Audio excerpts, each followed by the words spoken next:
Okay, பிரச்சனை இல்ல. இப்ப நிறைய பேர் வந்து கஷ்டம்னு சொல்ற யூனிட்டும் அதே அளவு ஈஸின்னு சொல்ற யூனிட்டும் வந்து பாத்தீங்கன்னா இந்த கிரேட் 11 ஃபர்ஸ்ட் யூனிட்.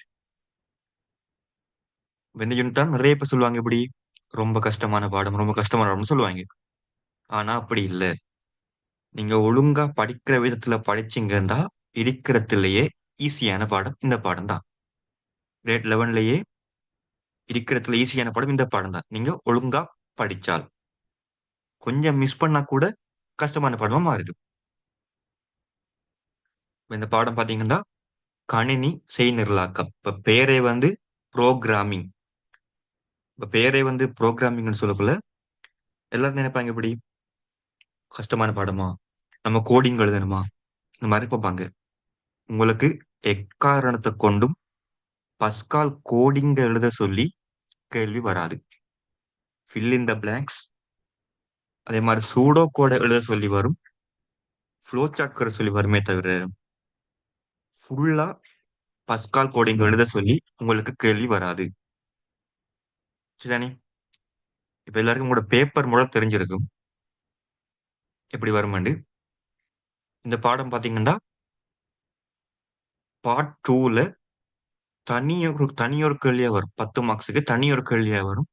ஈஸியா நீங்க எடுக்கக்கூடிய மாதிரி இருக்கு மார்க்ஸ். ஸ்டார்ட் பண்ணுவோம் பாடத்தை. அதாவது இன்ட்ரோடக்ஷன். இப்ப பாடத்தோட பேர் வந்து கம்ப்யூட்டர் ப்ரோக்ராமிங். ஃபர்ஸ்ட் பாப்போம், அந்த கம்ப்யூட்டர் ப்ரோக்ராமிங்டா என்ன. ப்ரோக்ராமிங்டா செய்நிரலாக்கம்டா என்னன்னு பார்த்தோம்டா, கம்ப்யூட்டர் ப்ரோக்ராமிங் என்பது கணினிக்கு ஒரு குறிப்பிட்ட வேலையை செய்ய கட்டளைகள் எழுதும் செயல்முறை ஆகும். சரி, அதாவது ஒரு குறிப்பிட்ட ஒரு வேலையை, ஒரு குறிப்பிட்ட டாஸ்க கணினி செய்யறதுக்காக நம்ம எழுதுற கட்டளைகள், அதுதான் கம்ப்யூட்டர் ப்ரோக்ராமிங். இன்னும் சிம்பிளா சொல்லணும்டா,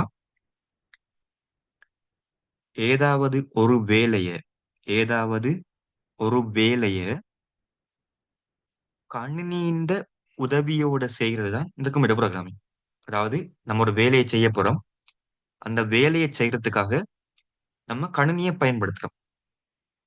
இப்ப 2 நம்பர்ஸை கூட்டணும், கால்குலேட்டரை பயன்படுத்துறோம்.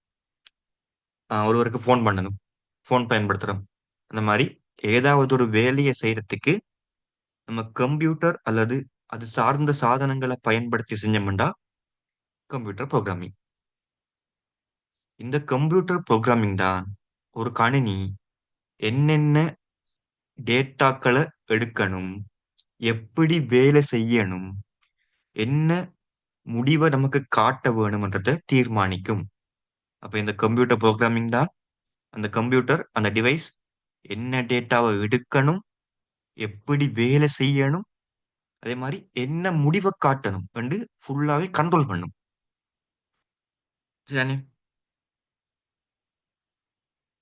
அப்ப கம்ப்யூட்டர் ப்ரோக்ராமிங்டா ஒரு வேலைய கணினிய கொண்டு நம்ம செய்யறதுக்கு கொடுக்குற கட்டளைகள். ஒரு வேலைய கணினிய கொண்டு நம்ம செய்யறதுக்கு கொடுக்குற கட்டளைகள். அந்த கட்டளைகள் தான் அந்த கோடிங்ஸ். அந்த கோடிங்ஸ் எழுதுற வேலை ப்ரோக்ராமிங், செய்நிரலாக்கம். பாத்தீங்கன்னா நீங்க ஆல்ரெடி படிச்சிருப்பீங்க. முதலாம் பாடத்து உங்களோட கிரேட் 10 முதலாம் பாடத்திலேயே ஒரு கம்ப்யூட்டர் எடுத்தீங்கன்னா அதன் அடிப்படை கூறுகள். ஒரு கம்ப்யூட்டர் அடிப்படை கூறுகள் உள்ளீடு, வெளியீடு, முறை வழியாக்கம். ஒரு கம்ப்யூட்டர் எடுத்தீங்கன்றாலே, ஒரு கணினி எடுத்தீங்கன்றாலே, இல்லாட்டி கணினி சார்ந்த ஏதாவது ஒரு டிவைஸ் எடுத்தீங்கன்றாலும் வேற மெயின் வந்து உள்ளீடு, முறை வழியாக்கம், வெளியீடு.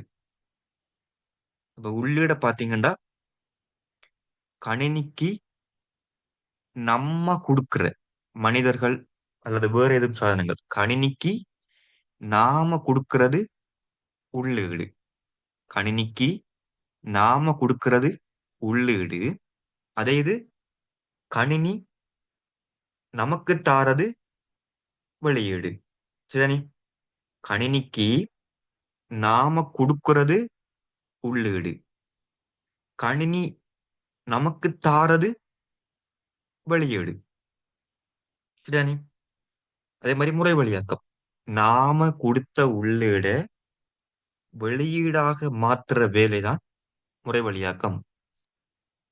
நம்ம ஒரு உள்ளீடு கொடுத்திருப்போம், ஒரு இன்புட் கொடுத்திருப்போம். அந்த இன்புட்டை வந்து நம்ம எதிர்பார்க்கிற அவுட்புட்டாக மாற்றிட வேலைதான் அந்த முறை வழியாக்கம். அதாவது இன்புட்டை அவுட்புட்டாக மாற்றுற வேலை. இது வந்து பெருசா கேள்விக்கு வாரல்ல, தெரிஞ்சோல வேணும். இப்ப கம்ப்யூட்டர் ப்ரோக்ராமிங் என்ன? ஒரு வேலையை கணினியை பயன்படுத்தி செய்யறதுக்கு நம்ம கொடுக்கிற கட்டளைகளை எழுதுற முறை. சரிதானே? ஒரு வேலையை கணினியை பயன்படுத்தி செய்யறதுக்காக அந்த கணினிக்கு நம்ம கொடுக்க வேண்டிய கட்டளைகளை எழுதுகிற செயல்முறை. அந்த கட்டளைகள் தான் கோடிங். அந்த கோடிங்க எழுதுகிற செயல்முறை தான் இந்த ப்ரோக்ராமிங். அப்ப இந்த ப்ரோக்ராமிங்ன்றது தான் என்ன செய்யும்? கம்ப்யூட்டர் என்ன டேட்டாவை இன்புட்டா வாங்கணும், எப்படி வேலை செய்யணும், என்ன முடிவை நமக்கு தரணும் என்று முடிவெடுக்கும். அந்த ப்ரோக்ராமிங் பிழையண்டா கணினி ஒழுங்கா வேலை செய்யாது, நம்ம எதிர்பார்த்த முடிவு நமக்கு வராது. அதே மாதிரி அடிப்படை கூறுகளை பார்த்தோம். உள்ளீடு, வெளியீடு, முறை வழியாக்கம். உள்ளீடு வந்து நாம கொடுக்கிறது, வெளியீடு கணினி நமக்கு தாரது. அதே மாதிரி முறை வழியா நம்ம கொடுத்த உள்ளீட நம்ம எதிர்பார்க்கிற வெளியீடாக மாத்துற வேலை. சரிதானே? இதான் இன்ட்ரோடக்ஷன், அறிமுகம். இப்ப இது நமக்கு விளங்கினாத்தான் உள்ள இருக்கிற மத்ததெல்லாம் பார்க்கலாம். சரிதானே? இப்ப ரிவிஷன்றதெல்லாம் கொஞ்சம் ஃபாஸ்டா போறேன்.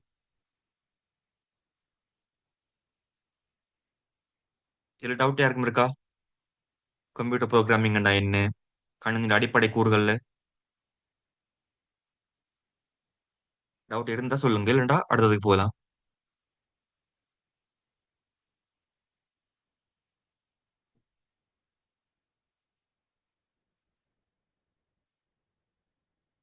ஓகே, ஈஸ்வல், அடுத்தது பார்ப்போம். அடுத்தது வந்து பிரச்சனையை பகுப்பாய்வு செய்தல். இதுதான் மிக மிக முக்கியமான வேலை. நமக்கு என்ன கேள்வி தந்தாலும், நமக்கு ப்ரோக்ராமிங்ல தரப்போற எல்லா கேள்விக்கும் இதுதான் ஆரம்ப பாயிண்ட். இதுல நீங்க மிஸ்டேக் விட்டீங்கன்னா மத்த கேள்வி அவ்வளவுமே பிழையாகும் ஆட்டோமேட்டிக்கா. இப்ப பிரச்சனையை பகுப்பாய்வு செய்யறா என்னண்டா, இப்ப நமக்கு ஒரு கேள்வி வருதுண்டா, அந்த கேள்வியின் இந்த பிரச்சனையின் உள்ளீடு என்ன, முறைவழியாக்கம் எது, என்ன வெளியீடுன்றத நம்ம ஆரம்பத்திலேயே நோட் பண்ணி எடுக்கணும். அப்போ ஒரு பிரச்சனை வருகுதுண்டா, அந்த பிரச்சனைக்கான உள்ளீடு என்ன, முறைவழியாக்கம் என்ன, வெளியீடு என்னன்னு தனித்தனி நோட் பண்ணி எடுக்கணும். அதான் மிக மிக முக்கியம். அதுல நீங்க பிளவிட்டீங்கன்னா மொத்த கேள்வியும் பிழையா போயிடும். அப்போ ஒரு பிரச்சனையை தீர்க்கும் போது நாம் 3 விடயங்களை கண்டறிய வேண்டுமா. முதலாவது இன்புட், அதாவது நம்ம கொடுக்கிற தரவு, நாம கொடுக்கிறது. அதே மாதிரி அவுட்புட், நமக்கு கிடைக்கிறது. இன்புட் நம்ம கொடுக்கிறது, அவுட்புட் நமக்கு கிடைக்கிறது. அதே மாதிரி ப்ரோசஸ், நம்ம கொடுக்கிற இன்புட்டை நமக்கு தேவையான, நம்ம எதிர்பார்க்கிற மாதிரியான அவுட்புட்டாக மாற்றுற வேலை. இன்புட் தரவை பயன்படுத்தி செய்யப்படும் கணக்கு அல்லது செயல். அதாவது நம்ம கொடுத்த இன்புட்டை வைத்து அவங்க செய்யற வேலை. அப்ப எந்த ஒரு பிரச்சனை ஒன்று தந்தாலும், எந்த ஒரு கேள்வி தந்தாலும் ஃபர்ஸ்ட் செய்ய வேண்டிய வேலை, அதுல இன்புட் என்ன, ப்ரோசஸ் என்ன, அவுட்புட் என்ன, அதை தனித்தனியே ஃபர்ஸ்ட் எழுதணும். அதை வச்சுட்டு தான் நம்ம சூடோ கோடோ, பஸ்காலோ, ஃப்ளோ சார்ட்டோ எதுவுமே செய்யலாம். இது தெரியாம அங்க போய் செய்யலாது. பேசிக்கானதே அவங்க தார பிரச்சனைக்கு இன்புட் என்ன, ப்ரோசஸ் என்ன, அவுட்புட் என்னன்னு தனித்தனியே பிரிச்சு வைக்கணும். எக்ஸாம்பிளுக்கு பார்த்தோம்டா, ஒரு ரெக்டாங்கிள் ஏரியாவை காணணுமா. அப்ப ரெக்டாங்கிள் ஏரியாவை காணணும்டா நமக்கு என்ன தேவை? ரெக்டாங்கிள் ஏரியா, பரப்பளவு, செவ்வகத்தின் பரப்பளவை காணணும்டா நமக்கு என்ன வேணும்? செவ்வகத்தின் பரப்பளவு காணறதுக்கு நமக்கு வந்து நீளமும் அகலமும் வேணும். இப்ப ஒரு செவ்வகத்துல பரப்பளவை நம்ம காணணும்டா நமக்கு அந்த நீளமும் அதோட அகலமும் வேணும். இப்ப இந்த ரெண்டையும் கொடுக்க போற ஆள் யாரு? இந்த ரெண்டையும் கொடுக்க போற ஆள் யாரு? நாம. இப்ப நாம கொடுக்கிறது இன்புட். சரிதானே? நாம கொடுக்கிறது இன்புட். ஏன்? இந்த நீளத்தையும் அகலத்தையும் கம்ப்யூட்டர் தானா எடுக்காது. நம்மட மூளை தானா எடுக்காது. இல்ல கொப்பியில கேள்வி செய்ய போறோமா, அது தானா வராது. நாம தான் எழுதணும், நாம தான் கொடுக்கணும். அப்ப நாம கொடுக்கிறது இன்புட். நமக்கு என்ன கிடைக்கும் கடைசியா? இன்புட்ட இன்புட்டாக என்ன செஞ்சோம்? நீளத்தையும் அகலத்தையும் கொடுத்தோம். நமக்கு கடைசியா என்ன கிடைக்க போகுது? ஏரியா. இப்ப நமக்கு கடைசியா என்ன கிடைக்க போகுதோ அதுதான் அவுட்புட், வெளியீடு. அப்ப நாம கொடுக்கிறது இன்புட், உள்ளீடு. நமக்கு கிடைக்கிறது அவுட்புட், வெளியீடு. சரிதானே? இப்ப இன்புட் கண்டித்தோம், அதே மாதிரி அவுட்புட்டையும் கண்டிட்டோம்.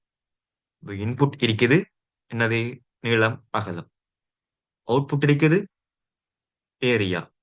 அப்ப இந்த நம்ம கொடுத்த நீளத்தையும் அகலத்தையும் வைத்து கொண்டு அதை ஏரியாவாக மாத்துற வேலைதான் இந்த ப்ரோசஸ்.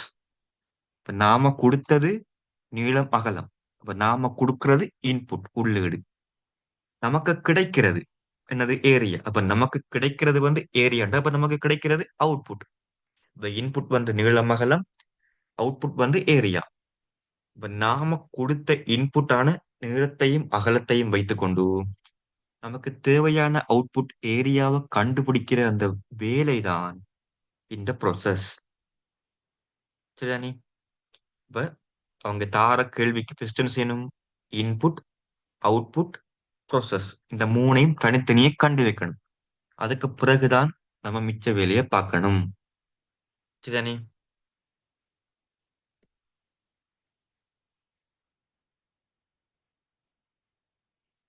மெயினானது பிரச்சனைய பகுப்பாய்வு செய்யணும்.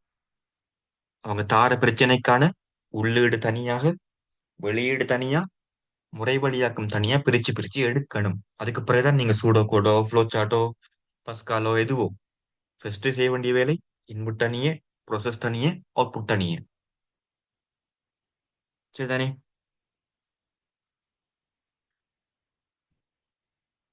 அதே மாதிரி பாத்தீங்கன்னா அல்கோரிதம்ஸ், நெறிமுறைகள்.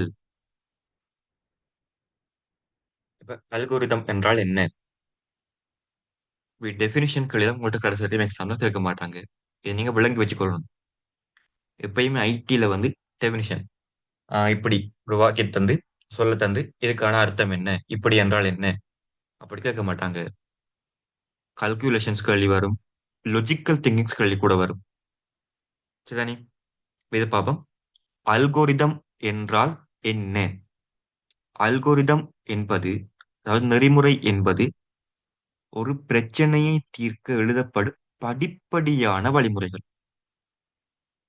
இப்ப இதே கேள்வி பார்ப்போம். அது என்ன சொல்றாங்கடா, அவங்க ஒரு பிரச்சனை நம்ம கிட்ட வருகுது. சரிதானே? ஒரு பிரச்சனையோ ஒரு கேள்வியோ நம்ம கிட்ட வருகுது. அந்த கேள்விக்கு நம்ம விடை எழுத போறோம். ஒரு கேள்வி இருக்குது, அந்த கேள்விக்கு நாம விடை எழுத போறோம். அந்த விடை எழுதுற ஸ்டெப்ஸ் ஃபர்ஸ்ட் என்ன செய்வோம்? ஒரு ஸ்டெப் எழுதுவோம். அதுக்கு பிறகு ரெண்டாவது ஸ்டெப்புக்கு போவோம். அதுக்கு பிறகு மூணாவது ஸ்டெப்புக்கு போவோம். இப்ப இதே பார்ப்போமே. ரெக்டாங்கிளின் ஏரியாவை கண்டறியலாம். இப்போ ஃபர்ஸ்ட் என்ன செய்வோம்? நம்ம நீளத்தை கொடுப்போம். அதுக்கு பிறகு அகலத்தை கொடுப்போம். அதுக்கு பிறகு போனோம்டா சமன்பாடு எழுதுவோம், விடையை காணுவோம், கடைசியா விடை எழுதுவோம். அப்ப இது படிமுறைகள்ல வருகிறது. ஃபர்ஸ்ட் நீளத்தை கொடுத்தோம், அகலத்தை கொடுத்தோம், சமன்பாடு எழுதினோம், விடையை கண்டம், கடைசியா கடைசி விடையும் எழுதினோம். அப்ப இந்த படிமுறைகள், சரிதானே, அந்த பிரச்சனையை தீர்க்கறதுக்கான இல்லாட்டி அந்த கேள்விக்கான விடையை காண்றதுக்கான அந்த படிமுறைகள் தான் இந்த நெறிமுறைகள். அப்போ ஒரு பிரச்சனையை தீர்க்கறதுக்கான படிமுறைகள், சரிதானே, ஸ்டெப்ஸ். ஒரு பிரச்சனையை தீர்க்கறதுக்கான ஸ்டெப்ஸ் தான் இந்த நெறிமுறைகள். இப்ப இந்த நெறிமுறைகளோட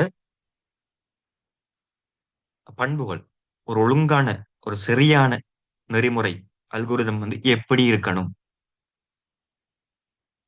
தெளிவாக இருக்க வேண்டும்.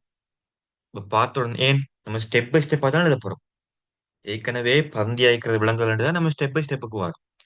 அப்ப அந்த ஸ்டெப் பை ஸ்டெப்பும் தெளிவில்லாம இருந்தா நம்ம இன்னும் குழம்பிடுவோம். சோ அந்த நெறிமுறை ஸ்டெப் பை ஸ்டெப் வந்து தெளிவா இருக்க வேணும்.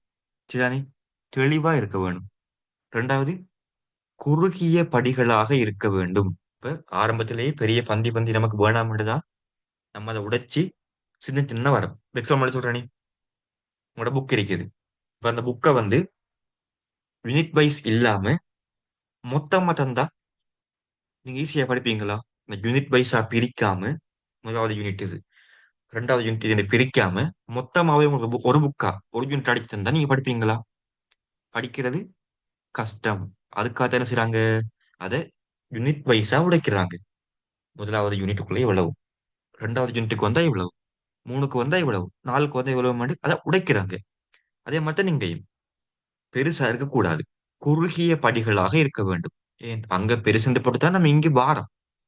சோ இது இதே பெருசா இருந்தா அங்க போறோம். சோ இது வந்து குறுகிய படிகளாக இருக்கணும். அதே மாதிரி முடிவுடையதாக இருக்க வேண்டும். இப்ப ஒரு எக்ஸாம்பிள் சொல்ல போனா ஒரு 5 ஸ்டெப் வருகுது. சரிதானே? ஒரு 5 ஸ்டெப் வருகுது. இப்ப முதலாவது ஸ்டெப் முடிந்தா மட்டும்தான் நீங்க என்ன செய்யலாம்? 2வதுக்கு வரலாம். இப்ப முதலாவது முடியாட்டி மிச்சம் எப்படி செய்யுற? இப்ப முதலாவது ஸ்டெப் முடிஞ்சாதான் நீங்க அடுத்த ஸ்டெப்புக்கே வரலாம் இடக்குள்ள. முதலாவது ஸ்டெப் முடியாம நம்ம என்ன செய்யுறது? சோ அந்த படிகள் வந்து முடிவடையக்கூடியதாக இருக்கணும். அதே மாதிரி புரிய எளிதாக இருக்க வேண்டும். சரிதானே? இப்ப ஈஸியா விளங்கிக் கொள்ளக்கூடிய மாதிரி இருக்கணும். இப்ப மெயின் வந்து தெளிவா இருக்கணும், குறுகிய படிகளா இருக்கணும், முடிவடையக்கூடியதாக இருக்கணும். அதே மாதிரி எளிதாக புரியக்கூடியதா இருக்கணும். சரிதானே? அப்ப அல்கோரிதம் என்ன? ஒரு பிரச்சனைய நம்ம தீர்க்கறதுக்கு எழுதப்படும் படிமுறைகள், அந்த ஸ்டெப்ஸ். ஒரு கேள்விக்கு விடை எழுத போற ஸ்டெப்ஸ். அந்த ஸ்டெப்ஸ் தான் இந்த நெறிமுறைகள். அப்போ ஒரு சரியான நெறிமுறை எப்படி இருக்கணும்? தெளிவாக இருக்கணும், குறுகிய படிகளாக இருக்கணும், முடிவடைய கூடியதாக இருக்கணும். அதே மாதிரி எளிதாக புரிந்து கொள்ளக்கூடியதாக இருக்கணும். சரிதானே? எக்ஸாம்பிள பார்த்தோம்னா இந்த இருக்குது. ஒரு பிரச்சனை வருகிறது. 2 இலக்கங்களை கூட்டட்டாமா. இப்ப என்ன செய்யணும்? ஃபர்ஸ்ட் முதலாவது எண்ணை கொடுக்கணும். அதுக்கு பிறகு 2வது எண்ணை கொடுக்கணும்.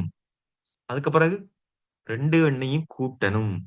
அதுக்கு பிறகு கூட்டுத்தொகையை காணணும். அப்ப அந்த ஸ்டெப் பை ஸ்டெப் படிமுறையில வருகிறது.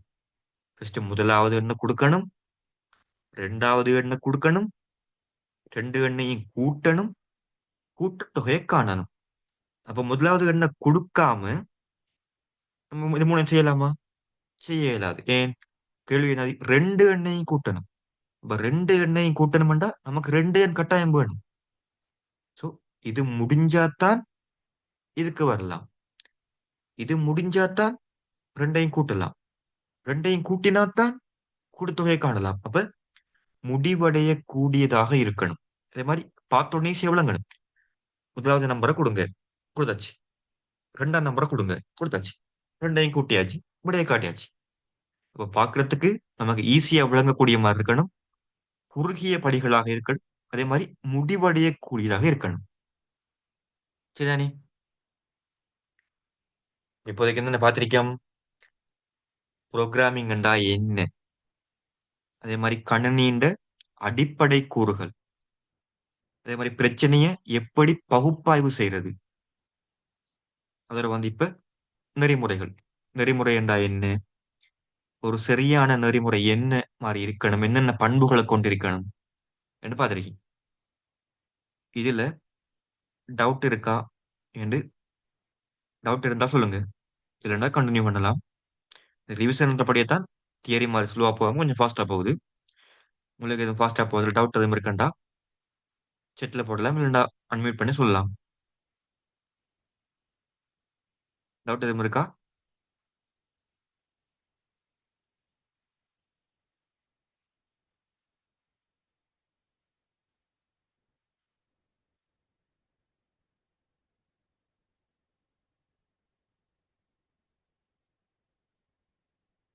ஓகே, ஒரு ஆளுக்கு டவுட் இல்லை, மற்ற ரெண்டு பேர்.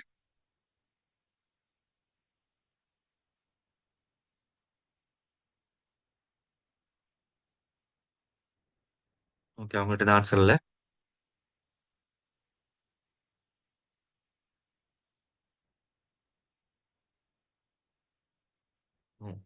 ஓகே, இப்போ கண்டினியூ பண்ணிட்டு போகலாம். இது ரிவிஷன் எடுத்தாலும் கொஞ்சம் ஃபாஸ்டா போகுது. உங்களுக்கு இது ஃபாஸ்டா போகுது இல்ல விளங்காம இருக்குண்டா சொல்லுங்க. திரும்ப எக்ஸ்பிளைன் பண்ணலாம். அல்கோரிதம் பார்த்தாச்சு. என்னது? பிரச்சனைக்கான கேள்விக்கான விடையை காண்ற ஸ்டெப்ஸ், அந்த படிமுறைகள் தான் என்னது அல்கோரிதம்ஸ். அந்த படிமுறைகள் எழுதும் போது அது எப்படி இருக்கணும்? தெளிவா இருக்கணும், குறுகிய படிகளா இருக்கணும், முடிவடையக்கூடியதா இருக்கணும், எளிதாக புரியக்கூடியதா இருக்கணும் என்று பார்த்தோம். இப்ப பார்க்க போறோம் கண்ட்ரோல் ஸ்ட்ரக்சர்ஸ். இதான் முக்கியமான விஷயம். சரி, கண்ட்ரோல் ஸ்ட்ரக்சர்ஸ் இதுதான் கேள்வியும் வரும். இப்ப இந்த கண்ட்ரோல் ஸ்ட்ரக்சர்ஸ் என்னன்னு பார்ப்போம் ஃபர்ஸ்ட். கண்ட்ரோல் ஸ்ட்ரக்சர்ஸ் என்பது, அதாவது கட்டுப்பாட்டு கட்டமைப்புகள் என்பது, ஒரு புரோகிராமில் ஸ்டேட்மெண்ட் அல்லது ஒரு நெறிமுறையில வர படிமுறைகள் எந்த வரிசையில் செயல்பட வேண்டும். இப்ப சொல்றேன். இப்ப நம்ம ஆல்ரெடி வந்து என்ன செஞ்சோம்? நெறிமுறை என்னன்னு பார்த்தோம். நெறிமுறை என்ன? நம்ம செய்ய போற வேலையில படிமுறைகள். இப்ப 5 படிமுறை வருகிறது. 1, 2, 3, 4, அதே மாதிரி 5. அப்ப இங்க வந்து 5 நெறிமுறைகள் வருகிறது. அப்ப 5 படிமுறைகள் வருதுன்றக்குள்ள இந்த கட்டுப்பாட்டு கட்டமைப்புகள் கண்ட்ரோல் ஸ்ட்ரக்சர்ஸ் என்ன செய்யுமாண்டா, இந்த 5 படிமுறையும் எந்த ஓர்டர்ல நடக்கணும்? ஒன்று முடிய ரெண்டா, இல்ல ஒன்று முடிய நாலா?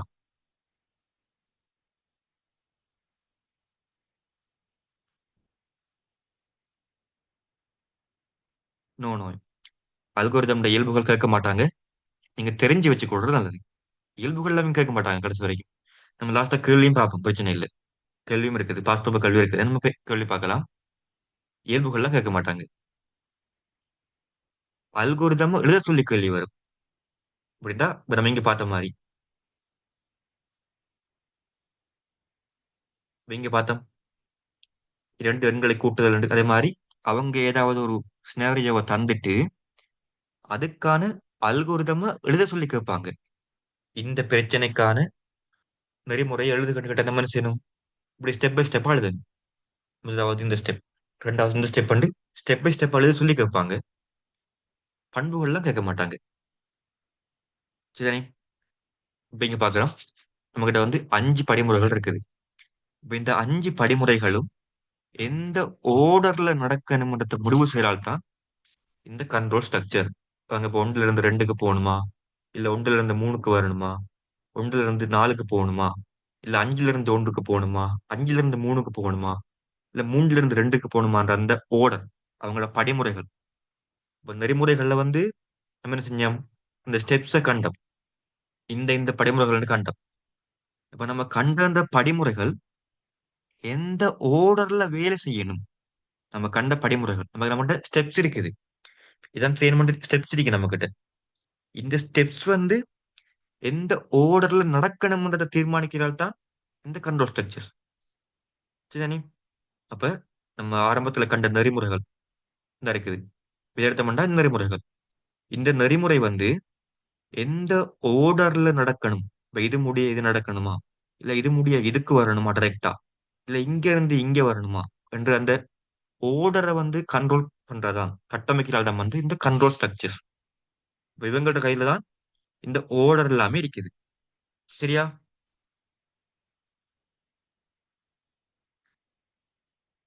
கண்ட்ரோல் ஸ்ட்ரக்சர் வந்து ஒரு ப்ரோக்ராம்ல வர ஸ்டேட்மெண்ட்ஸ் அல்லது நெறிமுறைகள்.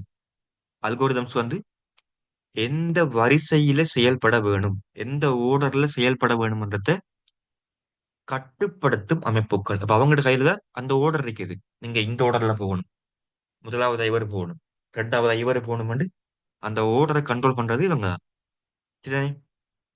இப்ப இது இந்த கண்ட்ரோல் ஸ்ட்ரக்சர்ஸ் பார்த்தோம்டா, இவங்க 3 வகையா வராங்க. இந்த கண்ட்ரோல் ஸ்ட்ரக்சர்ஸ் வந்து 3 வகையா வராங்க. சரிதானே? அதுல முதலாவது சீக்வென்ஸ், தொடர்ச்சி. இப்ப முதலாவது வகை வந்து சீக்வென்ஸ் வகை, அதாவது தொடரா போகுதான். இப்ப நம்ம ஸ்கூல்ல எடுப்போமே, எல்லாரும் என்ன செய்வாங்க? ஃபர்ஸ்ட் கிரேட் 1க்கு போவாங்க, கிரேட் 1 முடிய கிரேட் 2க்கு போவாங்க, கிரேட் 3, அப்படியே போய் போய் போய் போய் இப்ப கடைசியில என்ன செய்வாங்க? ஓஎல், அது முடிய ஏழுக்கு போவாங்க. இப்ப அந்த ஓர்டர்ல வருது பாருங்க. ஃபர்ஸ்ட் ஒன்று கிரேட் 1 முடிய, ரெண்டாவது கிரேட் 2, கிரேட் 2 முடிய கிரேட் 3 முடிய 4, அந்த ஓர்டர்ல போய் அப்படியே ஓஎலுக்கு வந்து ஓஎல் முடிய ஏஎல். இங்க வந்து கிரேட் 1 முடிய டைரக்டா நம்ம ஏழுக்கு போகலாமா? போக இயலாது. இல்ல ஓஎல முடிச்சு போட்டு திரும்ப வந்து நம்ம கிரேட் 1 படிக்கலாமா? முடியாது. இல்ல கிரேட் 2 முடிச்சு ஓஎலுக்கு போகலாமா? கிரேட் 3 முடிச்சு 10க்கு போகலாமா? போக இயலாது. அந்த ஓர்டர் படி தான் போகணும். ஃபர்ஸ்ட் கிரேட் 1 முடிய கிரேட் 2, திரும்ப கிரேட் 3, கிரேட் 4, கிரேட் 5 என்ற அந்த ஓர்டர்ல தான் போகணும். அப்ப அந்த ஓர்டர்ல நடக்கிற வேலைகள் தான் இந்த சீக்வென்ஸ். சரிதானே? இப்ப நம்ம மேல பார்த்த மாதிரி தான், ரெண்டு நம்பர்ஸை கூட்டணும்டா ஃபர்ஸ்ட் முதலாவது நம்பரை கொடுக்கணும், அதுக்கு பிறகு ரெண்டாவது நம்பரை கொடுக்கணும், அதுக்கு பிறகு ரெண்டு நம்பரை கூட்டணும், அதுக்கு பிறகுதான் மொத்தத்தை காணணும். இப்ப நம்ம முதலாவது நம்பரை கொடுத்து போட்டு டைரக்டா மொத்தம் காணலாமா? இல்ல மொத்தம் கண்டு போட்டு திரும்ப போய் நம்பர் கொடுக்கலாமா? கொடுக்க இயலாது. அந்த ஓர்டர்ல தான் போகணும். ஃபர்ஸ்ட் முதலாவது நம்பரை கொடுக்கணும், பிறகு ரெண்டாம் நம்பரை கொடுக்கணும், பிறகு ரெண்டையும் கூட்டணும், கடைசியா மொத்தம் காணணும். அப்ப இந்த ஓர்டர் படி, இந்த தொடர்ச்சியில நடக்கிற வேலைகள் தான் இந்த சீக்வென்ஸ் ஸ்ட்ரக்சர்ஸ், தொடர்ச்சி அமைப்பு இல்லாட்டி தொடர்பு அமைப்பு. சரிதானே? அதாவது ஒன்றன் பின் ஒன்று வரிசையாக செயல்படும். ஃபர்ஸ்ட் முதலாவது போகும். இப்ப நீங்க கேம் கேம் எல்லாரும் கேம் விளையாடுவீங்க. அந்த கேம் விளையாடுற மாதிரி தான். ஃபர்ஸ்ட் லெவல் 1 முடிக்கணும், லெவல் 1 முடிச்சாதான் லெவல் 2க்கு போகும், லெவல் 2 முடிச்சாதான் லெவல் 3க்கு போகும். நீங்க லெவல் 1 முடிச்சிட்டு டைரக்டா ஃபைனலுக்கு போகலாமா? போக இயலாது. ஃபைனல் முடிச்சிட்டு திரும்ப லெவல் 1க்கு வர இயலாது. இப்ப அந்த ஓர்டர் படி தான் போகணும். ஃபர்ஸ்ட் லெவல் 1 முடிய லெவல் 2 முடிய லெவல் 3, அந்த ஓர்டர்ல போயிட்டு போகணும். அதான் வந்து ஒன்றன் பின் ஒன்று வரிசையாக போன் பண்றாங்க. அதான் சீக்வென்ஸ். சரிதானே? அதே மாதிரி செலெக்ஷன். செலெக்ஷன் வந்து உங்களுக்கு இந்த மீனிங் தெரியாட்டியும் நீங்க சின்ன வயசுல கிரேட் 1ல இருந்து இதுக்கு பழக்கப்பட்டிருப்பீங்க. என்னடா, சிம்பிளான விஷயம். சரிபுல போடுற கேள்வி. ஒரு கேள்வி வருகிறது, அதுக்கு என்ன செய்ய போறோம் நம்ம? ஒன்று சரியென்று வரணும், இல்லாட்டி பிழையென்று வரணும். இப்ப நம்ம என்ன செய்யறோம்? அதுல இருந்து ஒன்றை தெரிவு செஞ்சு எடுத்து விடைய கொடுக்குறோம். அதாவது என்ன சிம்பிளா சொல்ல போனா எம்சிக்யூ கேள்வி. எம்சிக்யூ கேள்வியிலே இந்த ஹெடிங் போட்டிருப்பான், சரியான விடையை தெரிவு செய்க. அப்ப ஒன்றுக்கும் மேற்பட்ட விடைகள் வரும், அதுல இருந்து சரியான விடையை நம்ம என்ன செய்யணும்? தெரிவு செஞ்சு எடுக்கணும். அதான் செலெக்ஷன். ஒரு கண்டிஷன் சரியா தவறா என்பதை பார்த்து அதற்கேற்ப செயலை தேர்வு செய்தல். அப்ப கேள்வி தருவாங்க, கேள்வியை பார்த்து அந்த கேள்விக்கு ஏற்ற விடையை தெரிவு செஞ்சு எடுக்கிறோம். அதான் செலெக்ஷன். இங்க இருந்து வாரன், வீடு விட தெரிக்குது, இங்கேயும் ஒரு ரோட் போகுது, இங்கேயும் ஒரு ரோட் போகுது. நான் இந்த ரோட்டால வந்தாலும் வீட்டுக்கு வரலாம், இந்த ரோட்டால வந்தாலும் வீட்டுக்கு வரலாம். வேணா என்ன செய்ய போறோம்? இப்ப இங்க வந்து இங்க ஒரு முடிவு எடுக்கணும். நான் இந்த ரோட்டால போறதா இல்ல இந்த ரோட்டால போறதான்னு ஒரு முடிவு எடுக்கணும். நான் அந்த முடிவெடுக்கிறது தான் இந்த செலெக்ஷன். எம்சிக்யூ கேள்வியில 5 விட வரும். ஒவ்வொரு விடையா பாக்குறேன், இந்த விட சரியா இல்ல இந்த விட சரியா, இந்த விட சரியா என்று பார்த்து எந்த விட சரியான விடையோ அதைத்தான் நம்ம தெரிவு செய்யணும். அதான் செலெக்ஷன்றது. சரிதானே? வார பிரச்சனைக்கு சரியான தீர்வு தெரிவு செஞ்சு எடுக்கணும். அங்க நிறைய தீர்வு இருக்கும். அந்த நிறைய தீர்வுகள்ல எந்த தீர்வு சரியான தீர்வுன்னு பார்த்து நாம செலக்ட் பண்ணி எடுக்கணும். அதான் வந்து தெரிவு. சரிதானே? அதே மாதிரி மூணாவது மீளுருவாக்கம், இல்லாட்டி மீள் செயல், ரெப்பிடேஷன். வேணும்டா, எதிர்பார்த்த நோக்கம் நிறைவேறும் வரை ஒரு குறிப்பிட்ட செயல்பாட்டினை மீண்டும் மீண்டும் செய்தல். சரிதானே? அதாவது உங்களோட எய்ம் ஒரு எய்ம் ஒன்று இருக்குது. அந்த எய்ம் அந்த எய்மை வந்து நீங்க அடையிற வரைக்கும் அதுக்கான முயற்சியை திரும்ப திரும்ப திரும்ப திரும்ப எடுத்துக்கொண்டு இருப்பீங்க தானே? அதான் மீள் செயல். எக்ஸாம்பிள் சொல்ல போனா, ஒரு எக்ஸ் என்ற நபர் இருக்காரு ஒருத்தர். அந்த எக்ஸ் என்ற நபர் வந்து இப்ப என்ன செய்யறாரு? ஏஎல் படிக்காரு. அந்த எக்ஸ் என்ற நபர் ஏஎல் படிக்காரு. இவர மெயின் எய்ம், மெயின் கோல் என்னன்னு பார்த்தோம்னா 3A எடுக்கணும். இப்ப இந்த எக்ஸ் என்ற நபர் வந்து ஏஎல் படிக்காரு. அவர் மெயின் கோல் வந்து பார்த்தோம்னா 3A எடுக்கணும். ஃபர்ஸ்ட் அட்டம் எக்ஸாம் எழுதுறாரு. 3A வரல. இப்ப என்ன செய்ய அப்படி போடுறது அவரு? அவர் எய்ம் என்ன? அது 3A எடுக்கணும். இப்ப அந்த எய்ம் வந்து என்ன பூர்த்தி செய்யப்படல. அப்ப அந்த அவர் நோக்கம் பூர்த்தி செய்யற வரைக்கும் திரும்ப திரும்ப முயற்சிப்பாரு. அப்ப என்ன செய்வாரு? ஃபர்ஸ்ட் டைம் வரல, திரும்பியும் எக்ஸாம் எழுதுவார். இப்ப செகண்ட் டைம் வரல, திரும்பியும் எக்ஸாம் எழுதுறாரு. இப்ப தேர்ட் டைம் வந்துச்சு. அவர் எதிர்பார்த்த மாதிரியே, அவர் எய்ம் பண்ண மாதிரியே 3A வந்துச்சு. இப்ப திரும்பியும் எக்ஸாம் எழுதுவார் அவரு? எழுத மாட்டாரு. ஏன்? அவர் நோக்கம் நிறைவேறித்து. அப்ப நீங்க எதிர்பார்க்கிற அந்த நோக்கம் நிறைவேற வரைக்கும் திரும்ப திரும்ப அந்த செயல்பாட்டை செய்யறது தான் இந்த மீள் செயல். நம்மளோட நோக்கம் நிறைவேற வரைக்கும் ஒரு குறிப்பிட்ட செயற்பாட்டை திரும்ப திரும்ப செய்யறது தான் இந்த மீள் செயல். சரிதானே? அப்ப கண்ட்ரோல் ஸ்ட்ரக்சர்ல, அதாவது கட்டுப்பாட்டு கட்டமைப்புகளோட வகைகள் மூணு பார்த்தோம். ஒன்று வந்து சீக்வென்ஸ், அது மாதிரி செலெக்ஷன், அதே மாதிரி ரெப்பிட்டேஷன். இப்ப செலெக்ஷன் ஒரு சீக்வென்ஸ் ஒன்றன் பின் ஒன்று வரிசையா போகும். அதே மாதிரி செலெக்ஷன் நிறைய விடை இருக்கும். நம்ம சரியான விடையை சூஸ் பண்ணி எடுக்கணும். என்ன செய்யணும்? இப்ப செடிக்குள்ள போடுற மாதிரி, எம்சிக்யூ கேள்வி மாதிரி. எம்சிக்யூ கேள்வி எடுத்தோம்னா 4 விடை இருக்கும். கேள்விக்கு எந்த விட சரியான விடையோ அந்த விடையை நம்ம தெரிவு செஞ்சு எடுக்கணும். அதே மாதிரி ரிப்பிட்டேஷன், நம்மளோட நோக்கம் நிறைவேற வரைக்கும். அப்ப கண்ட்ரோல் ஸ்ட்ரக்சர்ஸ் மூன்று வகை பார்த்தோம். சீக்வென்ஸ், செலெக்ஷன், அதே மாதிரி ரெப்பிட்டேஷன். சரிதானே?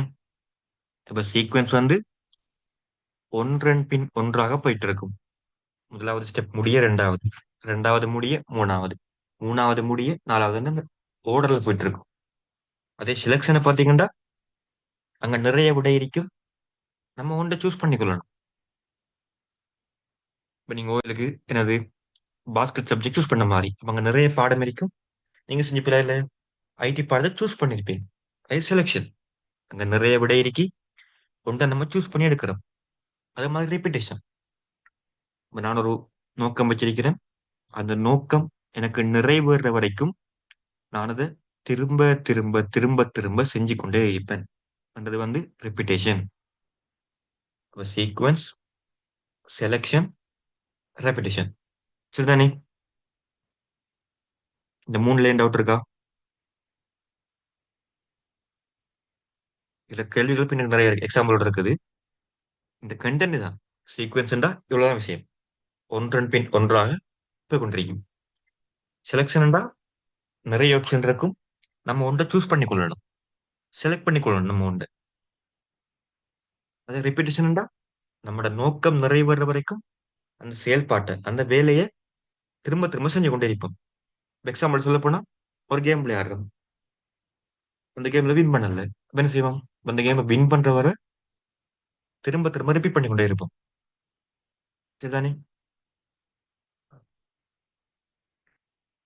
இது மூணு ஓகேவா?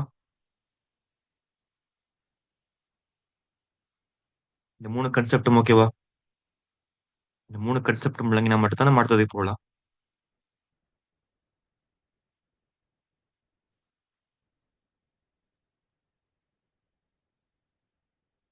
ஓகே.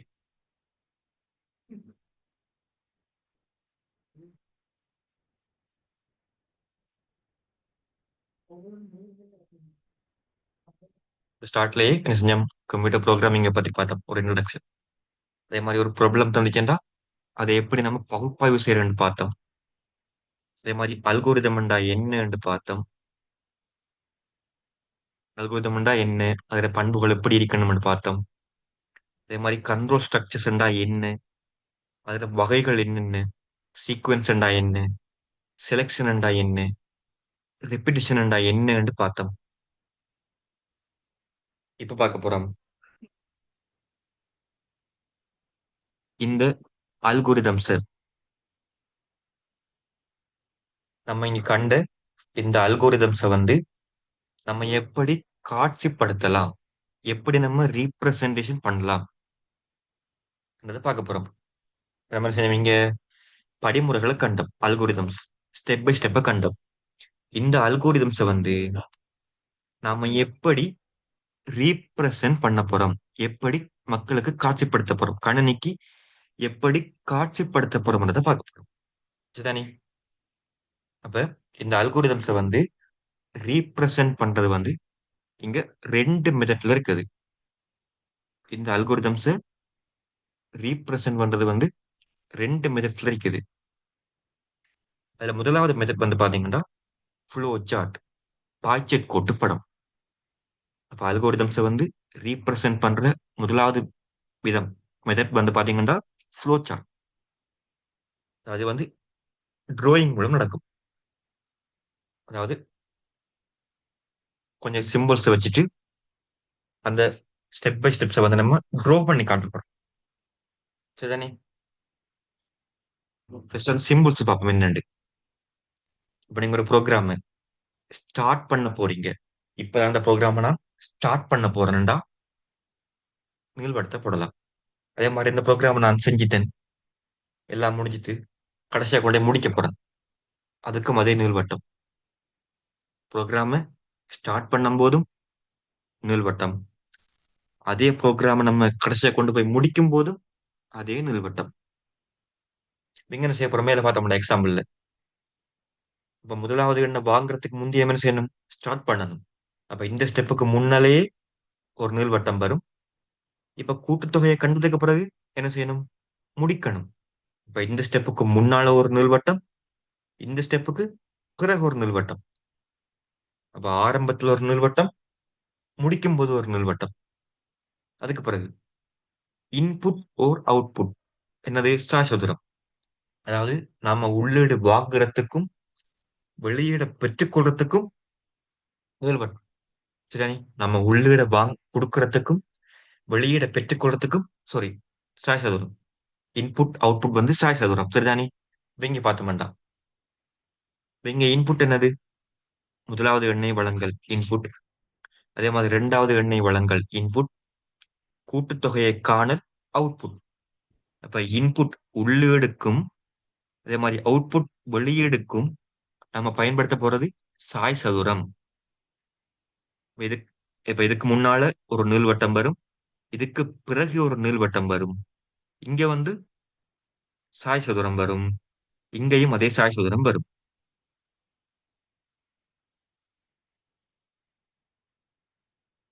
எஸ், ஸ்டார்ட் எண்ட் போடுறது கட்டாயம். என்ன பாத்தீங்கன்னா அப்ப எக்ஸாம்பிள் சொல்றேன். நீ இப்ப அல்கோரிதம்ஸ்க்கு சாரி என்ன கேட்டீங்க? அல்கோரிதம்ஸுக்கா? அல்கோரிதம்ஸ் ரைட் பண்ணக்குள்ள ஸ்டார்ட் எண்ட் போடணுமா? நீங்க அல்கோரிதம்ஸ் எழுதக்குள்ள போட தேவையில்லை. ஃப்ளோ சார்ட் எழுதக்குள்ளையும் சூடோ கோட் எழுதக்குள்ளையும் ஸ்டார்ட் அண்ட் போடணும். அல்கோரிதம்ஸுக்கு நீங்க ஸ்டார்ட் அண்ட் போட தேவையில்ல. ஸ்டெப் 1 அந்த ஸ்டெப், அதே மாதிரி ஸ்டெப் 2 அந்த ஸ்டெப் போட்டு காட்டலாம். நீங்க ஃப்ளோ சார்ட்டா இல்ல சூடோ கோட் எழுதும் போது ஸ்டார்ட் அண்ட் போட்டு காட்டணும் கட்டாயம். ஏன்டா இங்க என்ன பிரச்சனைடா, நீங்க மார்க்ஸ் வந்து இப்ப நீங்க இந்த ஃப்ளோ சார்ட் கீறிட்டீங்க. இந்த ஃப்ளோ சார்ட் நீங்க கீறிட்டீங்கன்னா மொத்தமா மார்க்ஸ் போட மாட்டாங்க. இந்த ஸ்டார்ட்டுக்கு ஒரு பெர்சன்டேஜ் மார்க்ஸ். இப்போ மொத்தமா 5 மார்க்ஸ் இருந்தா இந்த ஸ்டார்ட்டுக்கு ஒரு மார்க்ஸ், இந்த இன்புட்டுக்கு ஒரு மார்க்ஸ், இந்த ப்ரொசஸுக்கு ஒரு மார்க்ஸ், அவுட்புட்டுக்கு ஒரு மார்க்ஸ், இந்த எண்டுக்கு ஒரு மார்க்ஸ். இப்ப நீங்க இந்த வெறும் ஸ்டார்ட் ஸ்டாப் மட்டும்தான் போட்டிருக்கீங்க.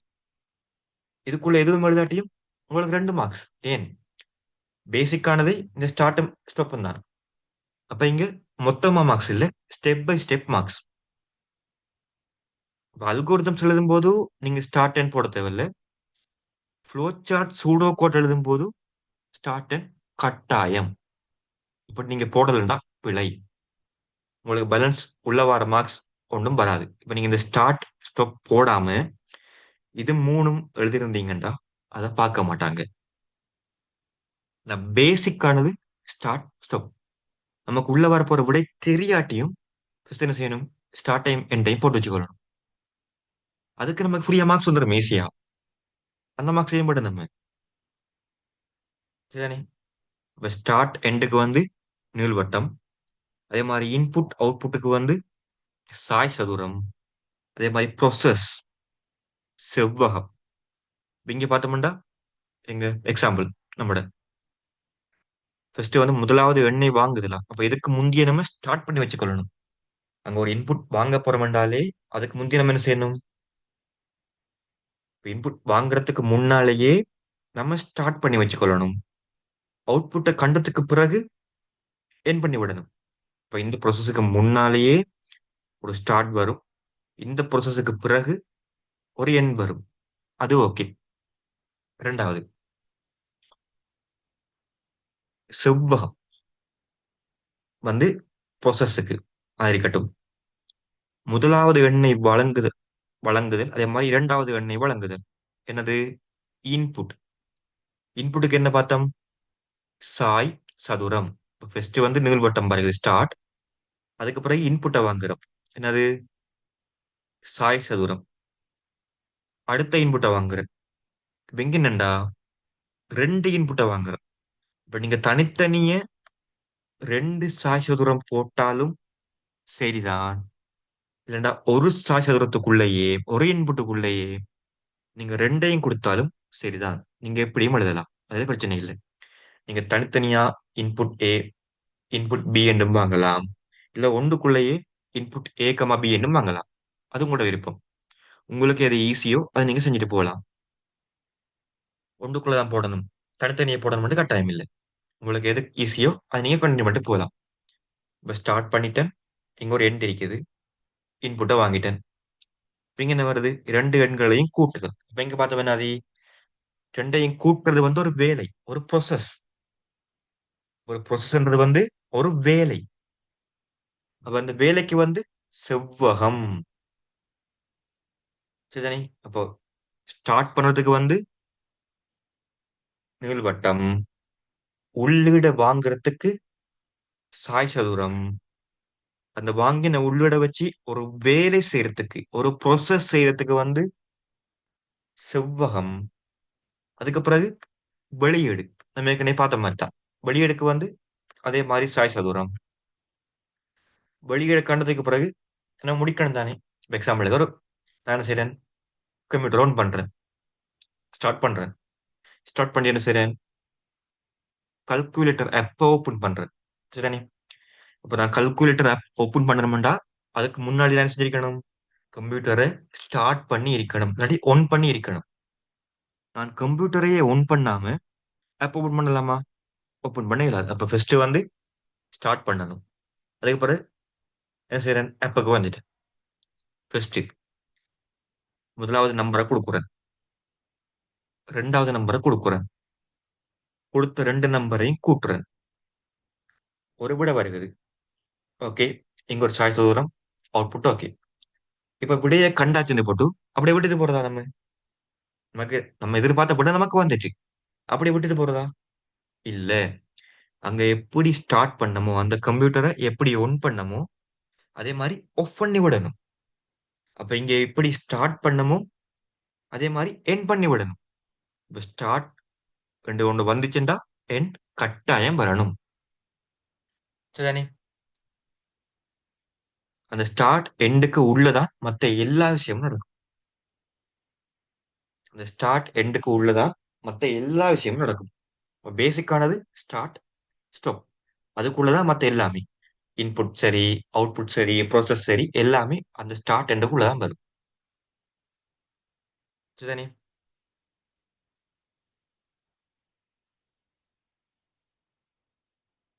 இப்ப பேசிக்கா ஒரு ஃப்ளோ சார்ட்டுக்கு நம்ம பாவிக்கிற சிம்பிள்ஸ் வந்து பார்த்தோம்னா ஸ்டார்ட் எண்ட், நீங்கள் வட்டம் ஏற்கனவே பார்த்தோம். இன்புட் அவுட்புட், உள்ளீடு வெளியீடு, சாய் சதுரம். ப்ராசஸ், முறை வழியாக்கத்துக்கு வந்து செவ்வகம்.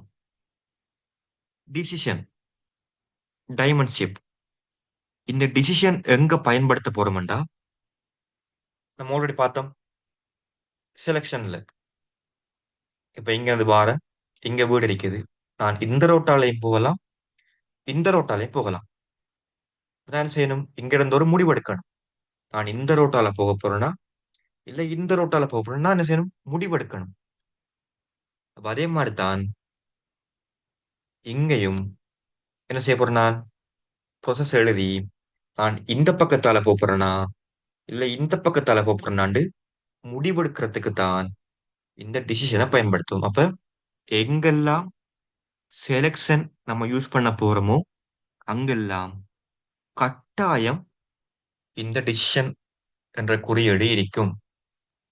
இந்த குறியீடு இல்லாம நீங்க செலெக்ஷன் செய்யவே முடியாது. அதே மாதிரி ஃப்ளோ டைரக்ஷன், அதாவது எப்படி போ இந்த திசையில போகுது, மேல இருந்து கீழே வருகுதா இல்ல கீழே இருந்து மேல போகுதா, வலம் இருந்து இடமா, இடமிருந்து வலமா, அந்த திசையை காட்டுறதுதான் ஃப்ளோ டைரக்ஷன். அதே மாதிரி கனெக்டர். கனெக்டர் வந்து நீங்க பெருசா யூஸ் பண்ண மாட்டீங்க. சொல்றேன் எக்ஸாம்பிளுக்கு. இப்ப இது ஒரு கொப்பியில பேஜ், சரிதானே? இது ஒரு பேஜ், இது ஒரு பேஜ். இப்ப இந்த பேஜ்ல நீங்க ஒரு ஃப்ளோ செக் கீறிட்டு வாரீங்க. இப்படியே கீறிட்டு வரும்போது இவ்வளத்தோட என்ன செய்யுது, இந்த பேஜ் முடியுது. இந்த பேஜ் இவ்வளத்தோட முடியுது. ஆனா உங்களுக்கு ஃப்ளோ சார்ட் இன்னும் பேலன்ஸ் அடிக்குது கீறதுக்கு. இந்த பேஜ் இவ்வளத்தோட முடிய வருது. ஆனா உங்களுக்கு ஃப்ளோ சார்ட் நீங்க இன்னும் பேலன்ஸ் கீறணும். அப்படி வார சந்தர்ப்பங்கள்ல தான் இந்த கனெக்டர் என்றால் வாராது. இரண்டா, இது எங்க முடிய வருகுதோ அங்க இந்த கனெக்டரை கீறு.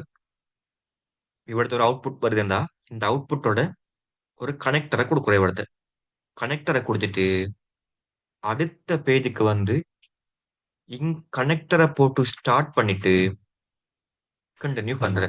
இங்க எங்க விட்டமோ அதை எங்க கண்டினியூ பண்றோம். அதாவது தொடர்பை ஏற்படுத்துறோம். இப்ப நம்ம சும்மா கீறணும்டா ரெண்டும் கனெக்ஷன் இல்லை. ஆனா என்ன செஞ்சுக்கோம், இங்க ஒரு கனெக்டரை போட்டு ரெண்டு பேஜையும் கனெக்ட் பண்ணிருக்கோம். அப்ப இங்க கனெக்டர்ல முடிச்சு இங்க கனெக்டர்ல ஸ்டார்ட் பண்ணணும். இதுக்கு தான் கனெக்டர் யூஸ் பண்றேன். ஆனா மேக்சிமம் இதை யூஸ் பண்றது வந்து குறைவு, கேள்விக்கும் வராது. கனெக்டர்லயும் பெருசா கேள்வி வரல, சரிதானே? கேள்வி வர மெயின் வந்து ஸ்டார்ட் எண்ட், இன்புட் அவுட்புட், அதே மாதிரி ப்ரோசஸ், டிசிஷன் மேக்கிங், ஃப்ளோ. இதுக்குதான் கேள்வியும் வரப்போகுது. ஓகேவா? இதான் வந்து பேசிக்கான ஃப்ளோ சார்ட் கருத்துக்கு பயன்படுத்தப்படுற குறியீடுகள். இந்த குறியீடுகளை வச்சுதான் நம்ம எப்படிப்பட்ட ஃப்ளோ சார்ட்டும் கீற போறோம். அது செலெக்ஷனா, சீக்வென்ஸா, ரெப்பிட்டேஷனா, எதுவா இருந்தாலும் இந்த குறியீடுகளை மட்டும்தான் நம்ம பயன்படுத்தி கீறப்போறோம். வேற எக்ஸ்ட்ரா குறியீடுகளை நம்ம கொண்டு வர இயலாது. நீங்க இன்னும் பெரிய வருடங்களுக்கு போனா குறியீடுகள் வேற மாறி மாறி வரும். 7 போனா கொஞ்சம் குறியீடுகள் வரும். 7 தாண்டி வேற வருது போனீங்கன்னா இன்னும் குறியீடு வேற வரும். உங்களோட சிலபஸ்ல இருக்கிற குறியீடு இவ்வளவு தான். ஸ்டார்ட் எண்டா நீள்வட்டம், இன்புட் அவுட்புட்டுக்கு சாய்சதுரம், ப்ரொசஸுக்கு செவ்வகம், டிசிஷனுக்கு டைமண்ட், ஃப்ளோக்கு அம்புக்குறி. உங்களோட சிலபஸுக்குள்ள இவ்வளவு தான். இப்ப நீங்க எப்படிப்பட்ட ஃப்ளோ சார்ட் கீற போறீங்கன்றாலும் இந்த குறியீடுகளை மட்டும்தான் பயன்படுத்த முடியும், சரிதானே? இப்ப நம்ம அதே எக்ஸாம்பிள் பார்ப்போம். அதே ரெண்டு எண்ணை கூட்ட போறோம். இப்ப என்ன செய்யலாம், ஸ்டார்ட் சொன்ன மாதிரி தான். எப்பயுமே ஒரு ஸ்டார்ட் ஒரு ஸ்டாப் கட்டாயம் இருக்கணும். எப்பயுமே ஒரு ஸ்டார்ட் ஒரு ஸ்டாப் கட்டாயம் இருக்கணும். அதுக்கு பிறகு அங்க சொன்ன மாதிரி தான் இன்புட்டை வாங்குறோம், உள்ளிட வாங்குறோம். நம்ம ரெண்டு நம்பரை கூட்ட வேணும்டா நமக்கு என்ன வேணும், அந்த ரெண்டு நம்பரும் வேணும். அந்த ரெண்டு நம்பரும் இல்லாம நம்மளால கூட்ட இயலாது. ஸோ அந்த ரெண்டு நம்பரையும் வாங்கி இருக்கிறது இன்புட் ஏ அண்ட் பி. நீங்க என்ன செய்யலாம்? தனியாக கொடுக்கலாம். ஒரு இன்புட்ல இன்புட் ஏ, இன்னும் ஒரு இன்புட் போட்டு இன்புட் பி அப்படியும் கொடுக்கலாம். அது உங்களை பொறுத்து, உங்களோட விருப்பத்தை பொறுத்து. நீங்க தனித்தனியே கொடுக்கலாம், மொத்தமாயும் கொடுக்கலாம். ரெண்டும் சரி. சரிதானே? அதுக்கு பிறகு ப்ராசஸ். நம்ம கொடுத்த உள்ளீடுகளை வச்சு கூட்டுத்தொகையை காட்டுறாங்க. அப்ப ஸ்டார்ட் பண்ணோம், ஸ்டாப் பண்ணோம், பேசிக்கானது. அதுக்குள்ள உள்ளீட கொடுக்கறோம். நம்ம கொடுத்த உள்ளீட வச்சு கூட்டுத்தொகையை காட்டுறாங்க. அதுக்கு செவ்வகம். கூட்டுத்தொகையை கண்டதுக்கு பிறகு அதை வெளியீடு செய்யணும், அவுட்புட்.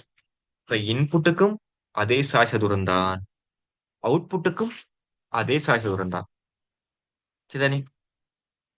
இன்புட்டும் அதே சாய்ச தூரம், அவுட்புட்டும் அதே சாய்ச தூரம். கடைசியா ஸ்டாப் பண்ணிட்டோம். அப்ப ஆரம்பிக்கிறோம், முடிக்கிறோம். இது வந்து பேசிக்கானது, கட்டாயம் இருக்கணும். நீங்க எப்படிப்பட்ட ப்ரோஜெக்ட் இருந்தாலும் அது கட்டாயம். அதுக்குள்ள இன்புட், ப்ரோசஸ், அவுட்புட். சிம்பிளான விஷயம். இப்ப ஸ்டார்ட் எண்டுக்கு வந்து நீள்வட்டம், இன்புட் அதே மாதிரி அவுட்புட் ரெண்டுக்கும் வந்து சாய் சதுரம், அதே மாதிரி ப்ரொசஸுக்கு வந்து செவ்வகம். அப்ப இந்த இவ்வளவு குறியீடுகளும் தான். அதே மாதிரி என்ன செய்ய போறது? இப்ப செலக்ஷன்டா டைமண்ட் ஷேப் வரும். அதே மாதிரி ஃப்ளோ இந்த இருக்குது. இந்த அம்புக்குறி தான் அந்த ஃப்ளோ. இது கீழ் நோக்கி வருகுதா, ஸ்டார்ட்ல இருந்து இதுக்கு வருகுது, இங்க இருந்து இதுக்கு வருகுது. இந்த அதோட வழி போக்க காட்டுறதுதான் அந்த அரோமா.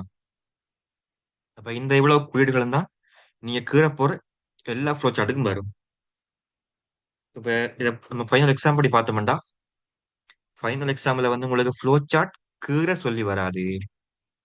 ஒரு ஃப்ளோ சார்ட்டை தந்துட்டு இடைவெளிகளை நிரப்ப சொல்லி கேட்பாங்க. எக்ஸாம்பிளுக்கு இந்த ஃப்ளோ சார்ட்னா இதுல அவங்க ஸ்டார்ட்டையும் எண்டையும் இந்த இன்புட்டை தந்துட்டு இந்த ப்ரோசஸுக்கு இவர்த்த என்ன வரும், இவர்த்த என்ன வரும், இடைவெளியை நிரப்ப சொல்லி கேட்பாங்க. ஃப்ளோ சார்ட்டை வச்சு வரப்போற கேள்வி வந்து மூணு வகையா வரும். சரி, ஃப்ளோ சார்ட்டை வச்சு உங்களோட ஃபைனல் எக்ஸாமுக்கு வரப்போற கேள்வி வந்து மூணு வகையா வரும், நாலு வகையா வரும். சரிதானே? அதுல முதலாவது வகையை பார்த்தோம்னா அவங்களே ஃப்ளோ சார்ட்டை கீறி தந்து அந்த சினாரியோவையும் தந்துட்டு அந்த ஃப்ளோ சார்ட்ல உங்களை இடைவெளி நிரப்ப சொல்லுவாங்க. அவங்களே ஃப்ளோ சார்ட்டை தந்து அந்த ஃப்ளோ சார்ட்ல உங்களை இடைவெளிகள் நிரப்ப சொல்லுவாங்க முதலாவது. அப்படி இல்லையா, ஃப்ளோ சார்ட் தந்துட்டு அந்த ஃப்ளோ சார்ட்டுக்கான சூடோ கோட எழுத சொல்லுவாங்க. ஃப்ளோ சார்ட்டை தந்துட்டு அந்த ஃப்ளோ சார்ட்டுக்கான சூடோ கோட எழுத சொல்லி கேட்பாங்க. ரெண்டாவது டைப். அதே மாதிரி மூணாவது டைப், ஃப்ளோ சார்ட்டை தந்து അതിന്റെ அவுட்புட்டை கேட்பாங்க. இப்போ டிஸ்பிளே இந்த சம்மண்டா இந்த ஏபிக்கு பதிலா ரெண்டு நம்பர்ஸ் போட்டுட்டு இந்த சம்ல என்ன வரும், என்ன அவுட்புட் வரும்னு கேட்பாங்க. முதலாவது இடவெளி நிரப்ப சொல்லி கேட்பாங்க. ரெண்டாவது ஃப்ளோ சார்ட் தந்து சூடோ கோட கேட்பாங்க. மூணாவது அவுட்புட் கேட்பாங்க. நாலாவது ஃப்ளோ சார்ட்டையும் பஸ்கால் கோடையும் தந்து இந்த ஃப்ளோ சார்ட்டை வச்சு நீங்க பஸ்கால் கோட இடைவெளி நிரப்பணும். ஃப்ளோ சார்ட்டை வச்சு நீங்க பஸ்கால் கோட இடைவெளி நிரப்புற மாதிரி தான் வரும். இப்போ ஃப்ளோ சார்ட்டை ஃபுல்லா கேற சொல்லி உங்களுக்கு ஃபைனல் எக்ஸாம்ல வராது, ஆனா டேர்ம் எக்ஸாம்ல வரலாம். சரி, டேர்ம் எக்ஸாம்ல அது வரலாம், பஸ்கால் கோடிங் எழுத சொல்லி வரலாம்.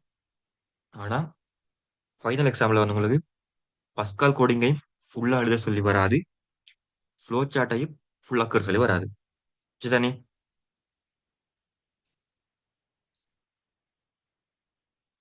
இவ்வளவுதான் பேசிக்கான குறியீடுகள். இந்த குறியீடுகள் உங்களுக்கு ஓகேவா? ஸ்டார்ட் பண்ணதுக்கும் என் பண்ணதுக்கும் நீள்வட்டம், இன்புட் அவுட்புட் சாய்சதுரம், ப்ரோசஸ் செவ்வகம், டிசிஷன் மேக்கிங் டைமண்ட் ஷேப், அதே மாதிரி ஃப்ளோ டைரக்ஷன் அம்புக்குறி, கனெக்டர் பட். இது வந்து மேக்சிமம் யூஸ் பண்ணப்படாது. இந்த குறியீடுகளை மட்டும் தான் நீங்க யூஸ் பண்ணலாம். இதுல இல்லாத வேற குறியீடுகளை நீங்க யூஸ் பண்ணீங்கன்னா உங்களோட சிலபஸுக்கு வந்து கொஞ்சம் குறைய வச்சிருக்காங்க அவங்க. என்னது, ஸ்டார்ட்டுக்கு இது, எண்டுக்கு இது, இன்புட் இது, அவுட்புட் இதெல்லாம் அவங்க வச்சிருக்காங்க. அதைத்தான் நம்ம யூஸ் பண்ணணும். நம்ம எக்ஸ்ட்ரா வெளியே இருந்து கொண்டு வந்தோம்டா பிழை. சரிதானே?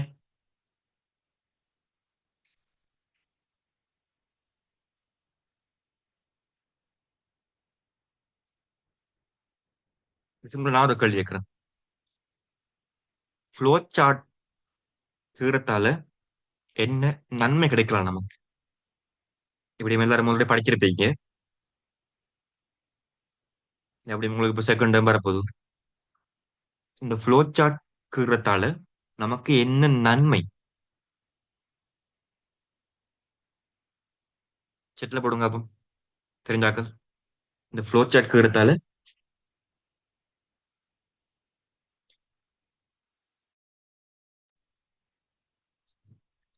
தெரிஞ்சவங்க செட்டில் போடுங்க. இந்த ஃப்ளோ சார்ட் நமக்கு கீறத்தால நமக்கு என்ன நன்மை கிடைக்கும்? Easily can solve the problems and also can create the Pascal code. Okay, அது ஒன்று. அதுவும் ஓகே. நீங்க சொன்னதும் ஓகே. நீங்க சொன்னது வந்து ஃப்ளோ சார்ட்டுக்கு மட்டும் வராது, சூடோ கோடுக்கும் அது சொல்லலாம். நீங்க அது காமனான பெனிஃபிட். இப்போ ஃப்ளோ சார்ட்டை மட்டும் சொல்றேன் பாத்தீங்கன்னா, இப்போ ரோட்டால ஒரு ஆள் நடந்து வராரு. அவருக்கு வந்து எனது அவ்வளவா படிப்பறிவு இல்லாத ஒரு ஆள் with me நடந்து வராரு. அவர் இப்போ ரோட் cross பண்ண வேணும்.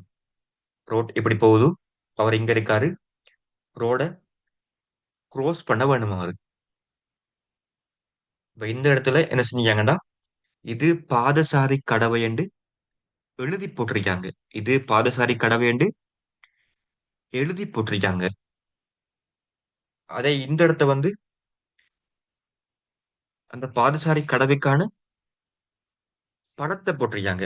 இப்ப இந்த பக்கம் வந்து இது பாதசாரி கடவை என்று எழுதி போட்டிருக்காங்க.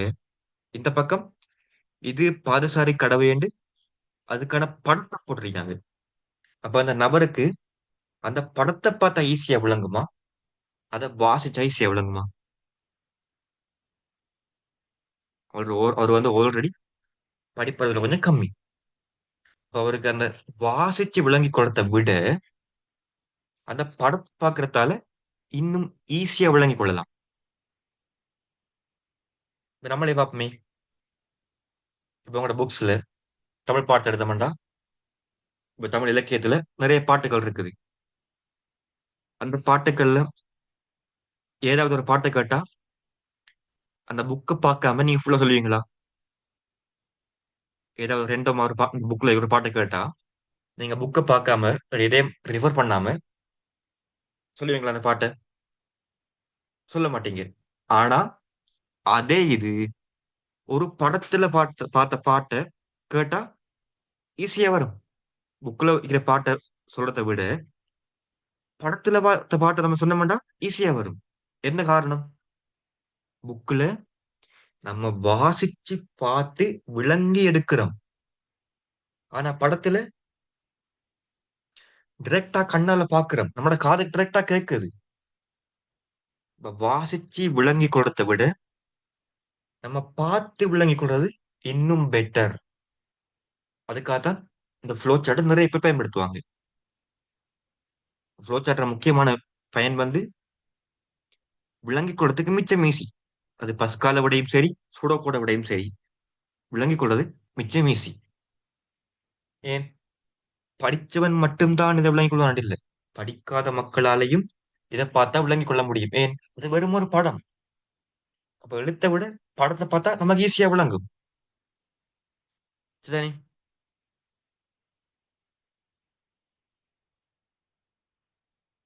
அதே மாதிரி ரெண்டாவது, அல்கோரிதம்ஸை வந்து ரீப்ரசன்டேஷன் பண்ற மெத்தட்ஸ்ல முதலாவது மெத்தட் ஃப்ளோ சார்ட்டை பார்த்தோம்.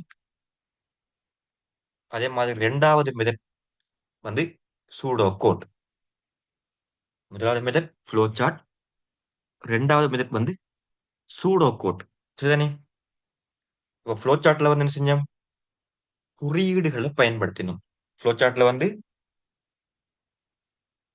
குறியீடுகளை பயன்படுத்தினோம். அதே சூடோ கோடுக்கு வந்தோம்டா, இங்க வந்து குறியீடுகளுக்கு பதிலாக சிம்பிள் இங்கிலீஷ், எளிய ஆங்கில வார்த்தைகளை பயன்படுத்த போறோம். இப்ப கோடிங் எடுத்து பாத்தீங்கன்னா சில வேர்ட்ஸ் நமக்கு விளங்காது, இத மீனிங் என்னன்னு தெரியாது. ஆனா சூடோ கோட்ல சிம்பிள் இங்கிலீஷ், எளிய ஆங்கில வார்த்தைகளை பயன்படுத்தி எழுத போறோம். இப்ப ஃப்ளோ சார்ட்ல அந்த தந்த குறியீடுகளை பயன்படுத்தி கீறினம். அதே சூடோ கோடுக்கு வந்தோம்னா எளிய ஆங்கில வார்த்தைகளை பயன்படுத்தி எழுத போறோம். இங்க அவங்க பொதுவா பயன்படுத்துற வார்த்தைகளை பார்த்தோம்னா, இப்ப இங்க இந்த குறியீடுகள் மாதிரி இங்க கொஞ்சம் பொதுவான வார்த்தைகள் இருக்குது. இப்ப ஆரம்பிக்கணும்டா பிகின், அதே மாதிரி முடிக்கணும்டா எண்ட், உள்ளீடு கொடுக்க இன்புட் அல்லது ரீட், வெளியீட்டுக்கு அவுட்புட், டிஸ்பிளே, ஷோ, அதே மாதிரி ரைட் எல்லாமே வரும். சரி, எக்ஸாம்பிளுக்கு அதே நம்மளோட எக்ஸாம்பிள் தான். அது என்னது? ரெண்டு நம்பர்ஸை கூட்டுறேன். வாங்க என்ன செஞ்சோம்? ஸ்டார்ட்டுக்கு ஒரு நீள்வட்டம், ஸ்டொப்புக்கு ஒரு நீள்வட்டம். இங்க என்ன செய்யணும்? ஆங்கில எளிய ஆங்கில சொற்கள். சோ சிம்பிளா ஸ்டார்ட், ஸ்டாப், அப்படி இல்லையா பிகின், எண்ட். சரி, பிகின், எண்ட் சிம்பிளான விஷயம். அது கஷ்டமா? எளிய ஆங்கில சொற்களை யூஸ் பண்ணணும். இங்க வந்து கோடிங் மட்டும் போட்டா பிழை. அப்ப சூடோ கொண்டது வந்து போலி நிரல் குறியீடு. சரி, போலி என்றால் நம்மளோட கோடிங் மாதிரியே இருக்கும், பஸ்கால் கோடிங் மாதிரியே இருக்கும், ஆனா பஸ்கால் கோடிங் இல்லை. பஸ்கால் கோடிங் மாதிரியே இருக்கும், ஆனா பஸ்கால் கோடிங் இல்லை. அதான் போலி, அதாவது போலியான ஒரு ப்ரோக்ராமிங் சூடோ கோட். பேசிக்கா ஸ்டார்ட், ஸ்டாப், பிகின், எண்ட். வாங்க என்ன செஞ்சோம்? ஸ்டார்ட் போட்டோம், ஸ்டாப் போட்டோம். அங்க இந்த ஸ்டார்ட்டுக்கு பதிலா பிகின், ஸ்டாப்புக்கு பதிலா எண்ட். அதே பேசிக்கானது. Capital letters. கேபிட்டல் லெட்டர்ஸ் வந்து கம்பல்சரி இல்லை. அது யூஸ் பண்ணதுக்குண்டா இப்ப இங்கேயும் நார்மல் லெட்டர்ஸ், இங்கேயும் நார்மல் லெட்டர்ஸ் வரத்தால அந்த சூடோ கோடுக்கான லெட்டர்ஸ் வந்து சாரி அந்த சூடோ கோடுக்கான வேர்ட்ஸ் வந்து யுனிக்யூவா காட்டுறதுக்காகத்தான் அதை கேபிட்டல்ல போடுறது. நீங்க சிம்பிளா யூஸ் பண்ணலாம், ஒரு பிரச்சனையும் இல்லை. அதை கொஞ்சம் தனித்துவமா காட்டணும்னு தான் அதை கேபிட்டல்ல போடுவாங்க, அது ஈஸியா விளங்கி கொள்றதுக்கு. பார்த்தா ஈஸியா விளங்கி கொள்ற மாதிரி போறதுக்காகத்தான் அது கேபிட்டல்ல போடுவாங்க. நீங்க சிம்பிளாயும் போடலாம், ஒரு இஷ்யூவும் இல்லை அதுல. உங்களுக்கு எப்படி ஈஸியோ நீங்க அதை போட்டுக்கொள்ளலாம். உங்களுக்கு கேபிட்டல் பார்த்தா ஈஸியா விளங்குதா, கேபிட்டல் போடுங்க. இல்ல சிம்பிள் போடுற ஈஸியா, சிம்பிள போடுங்க, ஒரு பிரச்சனையும் இல்லை. அதே மாதிரி ஸ்டார்ட் போட்டோம், ஸ்டாப், பிகின், எண்ட். அது கட்டாயமானது. இன்புட். இப்போ ரெண்டு நம்பரை கூட்ட வேணுமெண்டா அந்த ரெண்டு நம்பரையும் பெஸ்ட் வாங்கணும். இங்க என்ன செஞ்சோம்? சாய் சதுரம் போட்டு இன்புட் வாங்கினோம். இங்க டைரக்டா எழுதுறோம், input number one, input number two. அப்ப ஈஸியான இங்கிலீஷ் வேர்ட்ஸ்ல எழுதுறோம், எளிய ஆங்கில வார்த்தைகள், அதான் முக்கியமானது. இப்ப இன்புட் அண்டே போடுறோம் நம்பர் ஒன், இன்புட் அண்டே போடுறோம் நம்பர் டூ. அதுக்கு பிறகு ப்ரோசஸ். இங்க என்ன பார்த்தோம்? ப்ரோசஸுக்கு செவ்வகம் ஒன்று போட்டு செவ்வகத்துக்குள்ளதான் ப்ரோசஸை கொடுத்தோம். இங்க அது ஒன்றுமே தேவையில்லை, சும்மா அப்படியே எழுதுறோம். Sum equal number one number two, அவ்வளவுதான். Sum equal number one number two, முடிஞ்சு. அதே மாதிரி இங்க ப்ரோசஸுக்கு பிறகு கண்ட விடைய வெளியீடு செய்யணும், அவுட்புட் செய்யணும். சோ இங்க மறுபடியும் என்ன செஞ்சோம்? சாய் சதுரத்தை யூஸ் பண்ணோம். இங்க வந்து டைரக்டா என்ன செய்யலாம்? நம்ம டிஸ்பிளே என்று போடலாம், அதே மாதிரி அவுட்புட் போடலாம், ஷோ போடலாம், இல்லைன்னா ரைட் என்று கொடுக்கலாம். எல்லாமே நம்ம கொடுக்கலாம். இங்க டிஸ்பிளே கொடுக்கலாம், டிஸ்பிளே கொடுத்தாலும் சரி, நீங்க ஷோன்னு போட்டாலும் சரி, அவுட்புட்னு போட்டாலும் சரி, அப்படி இல்லை ரைட்டர்னு கொடுத்தாலும் சரி. இந்த நாளில் நீங்க எதை யூஸ் பண்ணாலும் சரி. அதே மாதிரி ஸ்டாப். அங்க நம்ம படத்தை போட்டுக்கு இருந்தோம், இங்க எளிய ஆங்கில சொற்களை பயன்படுத்தி கொடுத்தோம். Begin, end, input, input. ஏன் ரெண்டு நம்பரை கூட்ட போறோம். ஸோ ரெண்டு இன்புட்.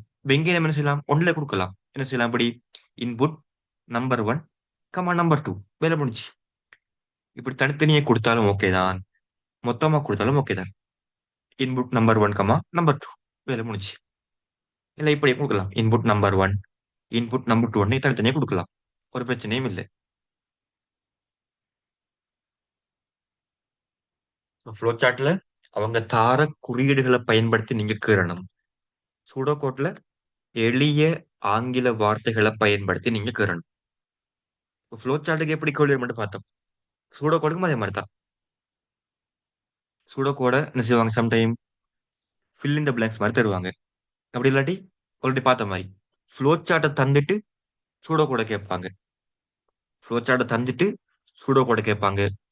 அப்படி இல்லையா, சூடோ கோட அவுட்புட் கேட்பாங்க. அப்படியும் இல்லையா, சூடோ கோட்ல ஃபில் இன் த பிளாங்க்ஸ் வரும்.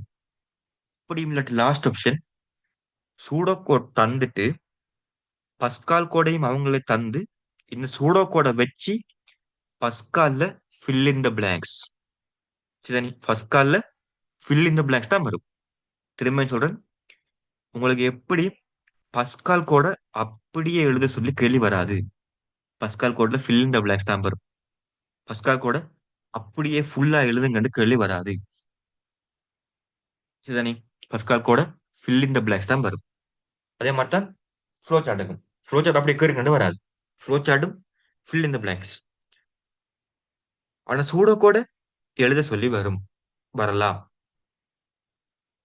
ஃப்ளோ சார்ட்டை ஃபுல்லாக்குற சொல்லி வராது, ஃபில் இன் த பிளாங்க்ஸ் தான் வரும். அதே மாதிரி பஸ்காலுக்கும் ஃபுல்லாக்குற சொல்லி வராது, ஃபில் இன் த பிளாங்க்ஸ் தான் வரும். ஆனா சூடோ கோடுக்கு ஃபுல்லா எழுத சொல்லி வரலாம். சரிதானே, அதுக்கு சான்ஸ் இருக்குது. ஃப்ளோ சார்ட்டை தந்து தரப்பட்ட ஃப்ளோ சார்ட்டுக்கான சூடோ கோடை எழுதுகன்னு கேட்கலாம். எழுதினா ஃபுல்லா எழுதணும். அப்படி இல்லாட்டி ஃபில் இன் த பிளாங்க்ஸ் வரும், அவுட்புட் காரணதும் வரும். ஃப்ளோ சார்ட்டுக்கு அவங்க தந்த குறியீடுகள், சூடோ கோடுக்கு பேசிக் சிம்பிள் இங்கிலீஷ், எளிய ஆங்கில வார்த்தைகளை பயன்படுத்தி எழுதணும். Begin, end, input, read, output, display, show, write, அது மாதிரி. சரிதானே, டவுட் இருக்கா அதுல? ஃப்ளோ சார்ட், சூடோ கோட், ரெண்டுலையும் டவுட் இருக்கா? நீங்க ஆல்ரெடி படிக்கிறதெல்லாம் கொஞ்சம் ஃபாஸ்டா போயிட்டு இருக்கேன். விலங்காடி கேளுங்க. எப்படியும் நீங்க இருக்க எல்லாரும் ஓய்லாக் தான் இருப்பீங்க. ஓய்லாக்ல வந்து இந்த ஃபர்ஸ்ட் யூனிட் படிச்சிருப்பீங்க.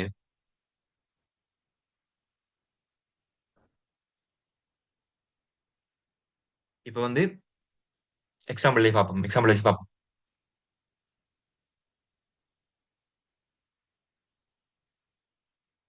இப்போ ஃப்ளோ சார்ட் எப்படி வருமென்று பார்த்தோம். அதே மாதிரி சூடோ கோடும் எப்படி வருமென்று பார்த்தோம். உங்களுக்கு சம்டைம் கேள்வி வரலாம், அப்படி இருந்தா ஃப்ளோ சார்ட்டை தந்துட்டு இந்த ஃப்ளோ சார்ட்டை சூடோ கோடா மாத்துங்க. தரப்பட்ட ஃப்ளோ சார்ட்டை சூடோ கோடா மாத்துங்கன்னு கேள்வி வரலாம். அப்படி வந்தா இப்படி செய்யறது, ஸ்டார்ட்டுக்கு அங்க பார்த்த மாதிரி தான் பிகன், ஸ்டொப்புக்கு எண்ட். சரிதானே, நம்ம மேல பார்த்த மாதிரி தான். ஃப்ளோ சார்ட்ல நீள்வட்டம் போடணும், இங்க ஜஸ்ட் எழுதுறது பிகன் எண்ட், முடிஞ்சு. அங்க இன்புட்டுக்கு ஒரு சாய் சதுரம் கீறி அதுக்குள்ள எடுத்து இன்புட். இங்க அப்படி இல்லை, நம்ம டிரெக்டா எழுதலாம். Input number one, input number two. அதாவது இங்க ஒன்றுக்குள்ள வந்துட்டு ரெண்டா உடைக்கிறோம் நம்ம. இங்க மொத்தமா வாங்கினாங்க, இங்க நம்ம தனித்தனியா வாங்குறோம். அதுக்கு பிறகு இங்க பாக்குறோம், ப்ரொசஸ் வந்து செவ்வகத்துல இருக்கிறது. இங்க டிரெக்டா எழுதுறோம், சம் ஈக்குவல் நம்பர் ஒன் சக நம்பர் டூ. இப்படி இல்லையா, சம் ஈக்குவல் என் ஒன் சக என் டூ. அது நீங்க இங்க கொடுக்குற பேரை பொறுத்து இருக்குது. இங்க நீங்க என் ஒன் கொடுத்தா இங்கேயும் என் ஒன் தான் கொடுக்கணும். இங்க என் டூ ஒன்று கொடுத்தா இங்கேயும் என் டூ தான் கொடுக்கணும். இங்க நம்பர் ஒன் கொடுத்துட்டு இங்க நீங்க என் ஒன் கொடுத்தீங்கடா பிள்ளை. சரிதானே, இல்ல இங்க என் ஒன் கொடுத்துட்டு இங்க நீங்க நம்பர் ஒன் கொடுத்தாலும் பிள்ளை. இங்க என்ன கொடுக்குறீங்களோ அதான் இங்கேயும் கொடுக்கணும். இங்க நம்பர் ஒன்னுண்டா இங்கேயும் நம்பர் ஒன், இங்க என் ஒன்னுண்டா இங்கேயும் என் ஒன். அதே மாதிரி இங்க அவுட்புட் என்ன செஞ்சோம்? திரும்பவும் சாய் சதுரம்.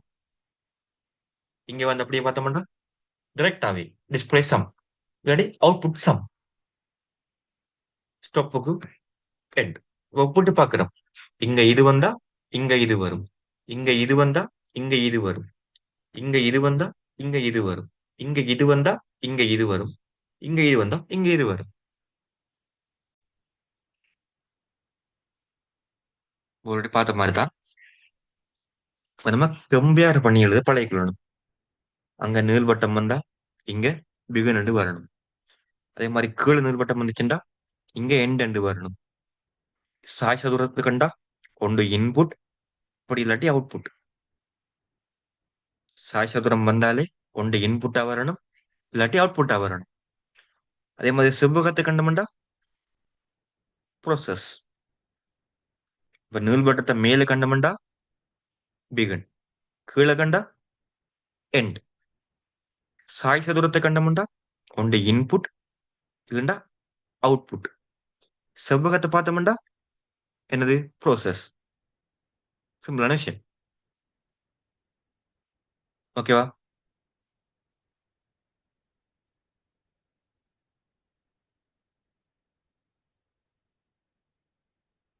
ரெண்டையும் கம்பேர் பண்ணி வச்சு எழுத பழகிக்கொள்ளணும். இங்க இது போட்டா ஸ்டார்ட் போட்டா அங்க என்ன செய்யணும்? உடனே பிகின் போடணும். இங்க இன்புட் சாய் சோதரம் போட்டு கீர்னீங்கடா அங்க உடனே எழுதணும் இன்புட் ஏ, இன்புட் பி. அதே மாதிரி இங்க செவ்வகத்துக்குள்ள ப்ரொசஸ் வந்தா அங்க உடனே அப்படி எழுதணும். சம் ஈக்குவல் என் ஒன் சக என் டூ, சம் ஈக்குவல் ஏ சக B, some equal a minus B. ஏதோ அங்க செவ்வகத்துக்குள்ள வந்தா இங்க அப்படியே வரும். அதே மாதிரி திரும்ப அவுட்புட். அவுட்புட்டா இங்க சாய் சதுரம், அங்க டிஸ்பிளே, அவுட்புட், ஷோ எல்லாமே வரும். கடைசியா இங்க ஸ்டாப் பண்ணா அங்க எண்ட் பண்ணணும். இப்ப இங்க இது போட்டா அங்க அது வரும். என்று கம்பேர் பண்ணி எழுத பழகிக்கொள்ளணும். ஓகேயா?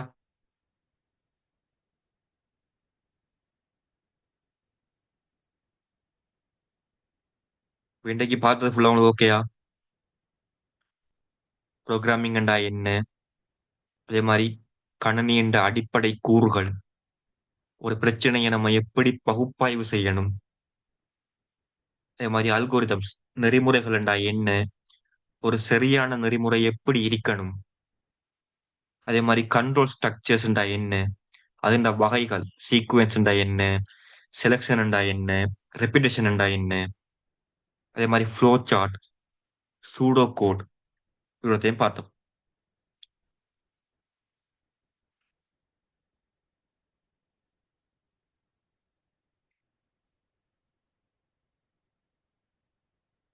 Problem. I write the flow chart and I give the problem. சொல்ல என்ன பிரச்சனை இருக்கு? ஃப்ளோ சார்ட் எழுதுறதுல என்ன பிரச்சனை இருக்குது?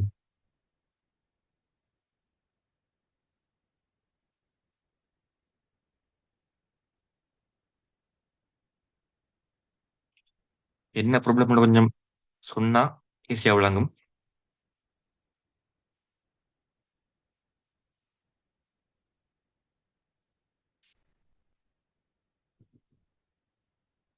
பிரவீன்,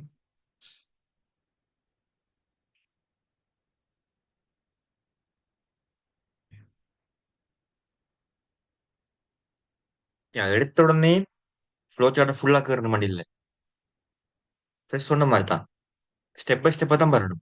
என்ன செய்யணும்? ஃபர்ஸ்ட் எடுத்த உடனே பிரச்சனையை அவங்க தார ப்ராப்ளம வந்து பகுப்பாய்வு செய்யணும், அனலைஸ் பண்ணணும்.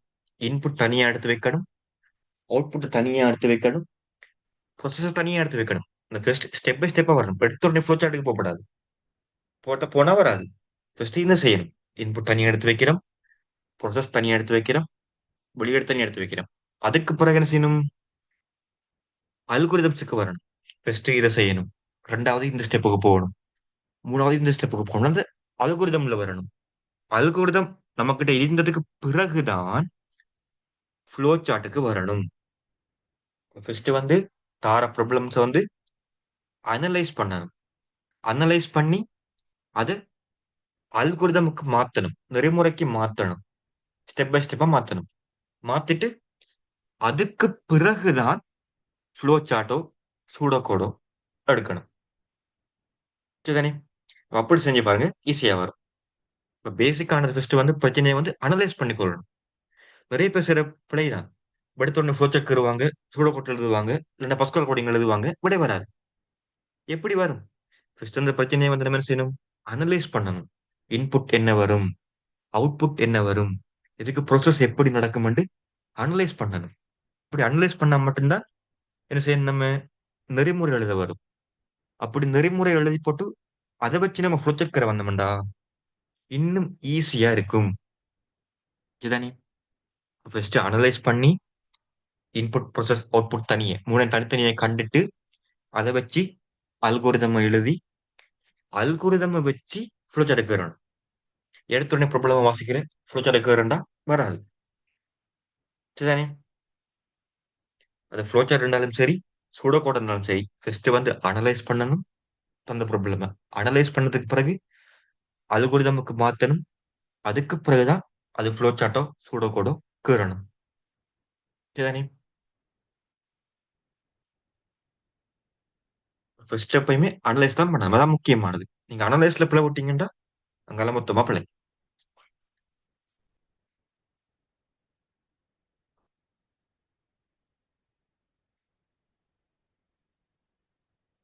ப்ராசஸ் லைக் பண்ணதான் Chennai main line selection repetition. Process எழுதும்போது என்ன செய்யுங்கன்னா, நான் இப்ப இங்க பார்த்த மாதிரி தான். ரெண்டு நம்பரை தந்திருக்காங்க, விடையை காணணும்டா. இவங்க என்ன செய்ய நம்ம கிட்ட தெரியுது, ரெட்டையும் கூட்டுறோம் விடையை காண்ற மாதிரி. சில கேள்வி எப்படி வரும்? இன்புட் நம்ம ஈஸியா கண்டுபிடிச்சிருவோம். நீங்க சொன்ன மாதிரி தான். இன்புட் நம்ம என்ன செய்வோம், ஈஸியா நமக்கு வந்துடும். அவுட்புட்டும் நமக்கு ஈஸியா வந்துடும். அந்த ப்ரோசஸ் வந்து நமக்கு ஈஸியா விளங்காது. அதுக்கு என்ன செய்யணும்? அங்கதான் லொஜிக்கல் திங்கிங் என்ற ஒரு ஆள் வராது. இந்த ப்ரோக்ராம் என்ற பாடத்துக்கு மெயினானவர் அவர். Logical thinking. என்ன செய்யணும்? இந்த இன்புட்டை வச்சு என்ன செஞ்சா இந்த அவுட்புட் வரும். என்கிட்ட ஒரு கேள்வி இருக்குது, விடை இருக்குது. கேள்வியும் இருக்கு என்கிட்ட, விடையும் இருக்குது. சரிதானே? கேள்வியும் இருக்குது, விடையும் இருக்குது. எனக்கு மிக தெரியாது. என்னோட கேள்வியும் இருக்குது, ஆன்சர் ஸ்கீம் விடையும் இருக்குது. எனக்கு மிக தெரியாது. அப்ப இங்கதான் லொஜிக்கல் திங்கிங் என்ற ஒரு வர உள்ளுக்குள்ள. அவர் என்ன செய்வாரு? இந்த கேள்விக்கு என்ன செஞ்சால் இந்த விடையை நம்ம எடுக்கலாம் என்று திங்க் பண்ணுவாரு. திங்க் பண்ணும்போது ஒரு ஐடியா கிளிக் ஆகும் டக்குன்னு. அந்த ஐடியாவை நம்ம பேஸ்மெண்டா வச்சு செஞ்சுட்டு போனோம்டா ப்ராசஸ் ஈஸியா வரும். இப்ப இந்த யூனிட்ல லொஜிக்கல் திங்கிங் மிகவும் முக்கியம். சரி, ஆனா அப்படி உங்களுக்கு வர கேள்வி ஈஸியா தான் வரும். ஃபைனல் எக்ஸாம்ல டேர்ம் எக்ஸாம் மாதிரி கஷ்டமா வராது. ஃபைனல் எக்ஸாம் ஈஸியா தான் வரும். சரிதானே?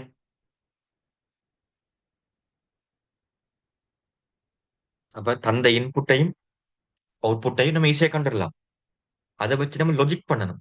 இந்த இன்புட்டை வச்சு எப்படி அந்த அவுட்புட் நம்ம அடையலாம்.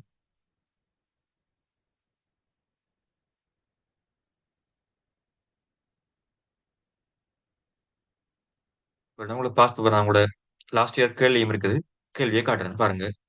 லாஸ்ட் இயர் 25 வச்சுக்கு நடந்த எக்ஸாம் பேப்பர் கேள்வி, பார்ட் 2 கேள்வி இது. இந்த கேள்வி எப்படி வராங்க? ஒரு flow chart, fill in the blanks. அவங்களே ஃப்ளோ சார்ட்டையும் தந்து அதுல கொஞ்சத்தை அவங்களே ஃபில் பண்ணி தந்து ஃபில் இன் த பிளாங்க்ஸ் பண்ணணும். நம்ம கஷ்டமா இது நமக்கு? கஷ்டம் இல்லை. அதே மாதிரி இங்க சூடோ கோட் இருக்குது, அதை வச்சு நம்ம விடையை காணணும்.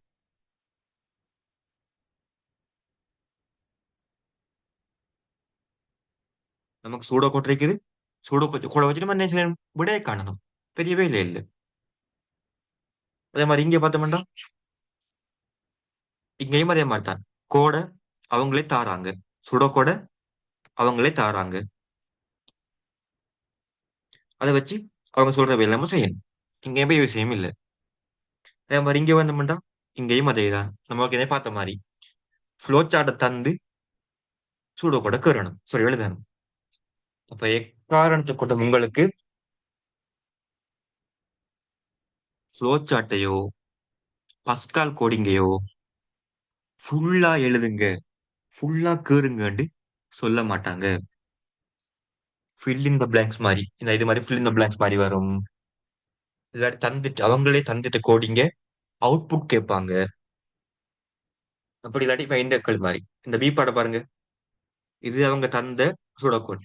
இப்ப கேக்குறாங்க அப்படி இந்த சூடோ கோட்ல வந்து இந்த கோட, இந்த வைல் கவுண்டர் சிறிது அல்லது சமன் 5 எங்க இங்க இருக்குது. இந்த கோட இப்படி மாத்தினால் இந்த 5க்கு பதிலா 20 போட்டா என்ன நடக்கும்? அப்படி கேள்வி வரலாம். இதை தவிர உங்களுக்கு ஃபுல்லா கோடிங் எழுதுங்கன்னு கடைசி வரைக்கும் கேள்வி வராது. சரி, இது இப்ப கூட பாஸ்ட் பேப்பர் கேள்வி, லாஸ்ட் இயர் நடந்த கேள்வி.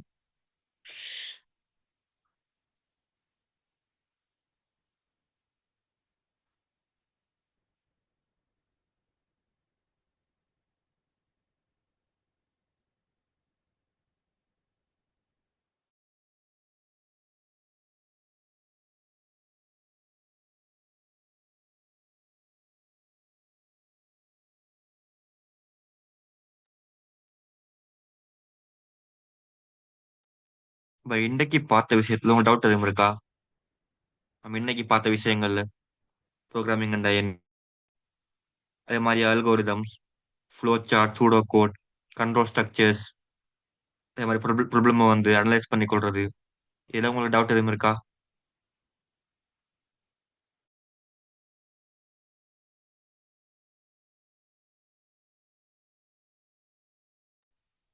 ஓகே, அப்ப பிரச்சனை இல்லை. இப்ப நீங்க கண்டினியூவா வருவீங்கன்றா மட்டும்தான் இந்த செஷன் வந்து கண்டினியூவா உங்களோட 6 யூனிட்ஸ் வரைக்கும் போகும். ஓயில் இருக்கிற முதலாவது யூனிட் இருந்து 6வது யூனிட் வரையும் போகும். நீங்க கண்டினியூவா வருவீங்கன்னா மட்டும்தான். இப்படி கண்டினியூவா இல்லைன்னா சொல்லுங்க இப்பவே. இல்ல கண்டினியூவா வருவீங்கன்னா நம்ம கண்டினியூ பண்ணி போகலாம். இப்ப முதலாவது யூனிட் மாதிரி இதுல இன்னும் பேலன்ஸ் இருக்குது. இது வந்து பேசிக்கானது, இன்னும் நம்ம பஸ்கால் கோடிங் உள்ள போகல. அது மாதிரி கண்டினியூ பண்ணிட்டு போகலாம் உங்களோட கடைசி யூனிட் வரைக்கும். செஷனை வந்து கண்டினியூ பண்ணலாம்னு சொல்றீங்களா? இல்ல உங்களோட ஒப்பீனியனை போடுங்க அப்ப செட்ல. இந்த செஷனை வந்து கண்டினியூ பண்ணலாம்னு சொல்றீங்களா? கண்டினியூ பண்ணா நீங்க ஜாயின் பண்ண வேணும் கண்டினியூவா. டைமிங் இந்த டைமிங் தான் 9 to 10:30. உங்களோட யூனிட் 1ல இருந்து யூனிட் 6 வரைக்கும் போகும். ஓகே, இப்போ இன்னைக்கு இவ்வளவுதான். நாளைக்கும் இதே டைம்ல நடக்கும். இதோட பேலன்ஸ். இந்த டியூட் வந்து குரூப்ல போடுபடாது. அப்படி உங்களுக்கு இந்த டியூட் இது முடிஞ்சதும் டைம் இருந்தா கிரேட் 10 செய்வேன். அப்ப நீங்க ஜாயின் பண்ணதை பொறுத்து இப்போ இதுக்கே பாருங்க. ஏழியா 4 பேர் வந்தீங்க, இப்போ 2 பேர். நீங்க ஜாயின் பண்ணதை பொறுத்து தான் செய்யலாம். நிறைய பேர் ஜாயின் பண்ணீங்கன்னா இன்னும் எக்ஸ்ட்ரா ஹவர்ஸ் வந்து செஞ்சுட்டு போகலாம் ஒரு எக்ஸாம் வரைக்கும். இந்த டியூட் குரூப்ல போடுபடாது. உங்களுக்கு தேவைண்டா இந்த நம்பருக்கு மெசேஜ் போட்டீங்கன்னா நான் உங்களுக்கு டியூட் அனுப்புவேன். குரூப்ல இந்த டியூட் போடப்படாது. அதே மாதிரி ரெக்கார்டிங்கும் டெய்லி அப்டேட் ஆகும் குரூப்ல.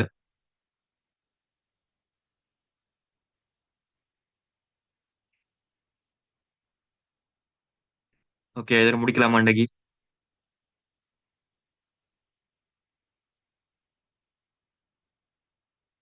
நீங்க எது சொல்றா சொல்லலாம்.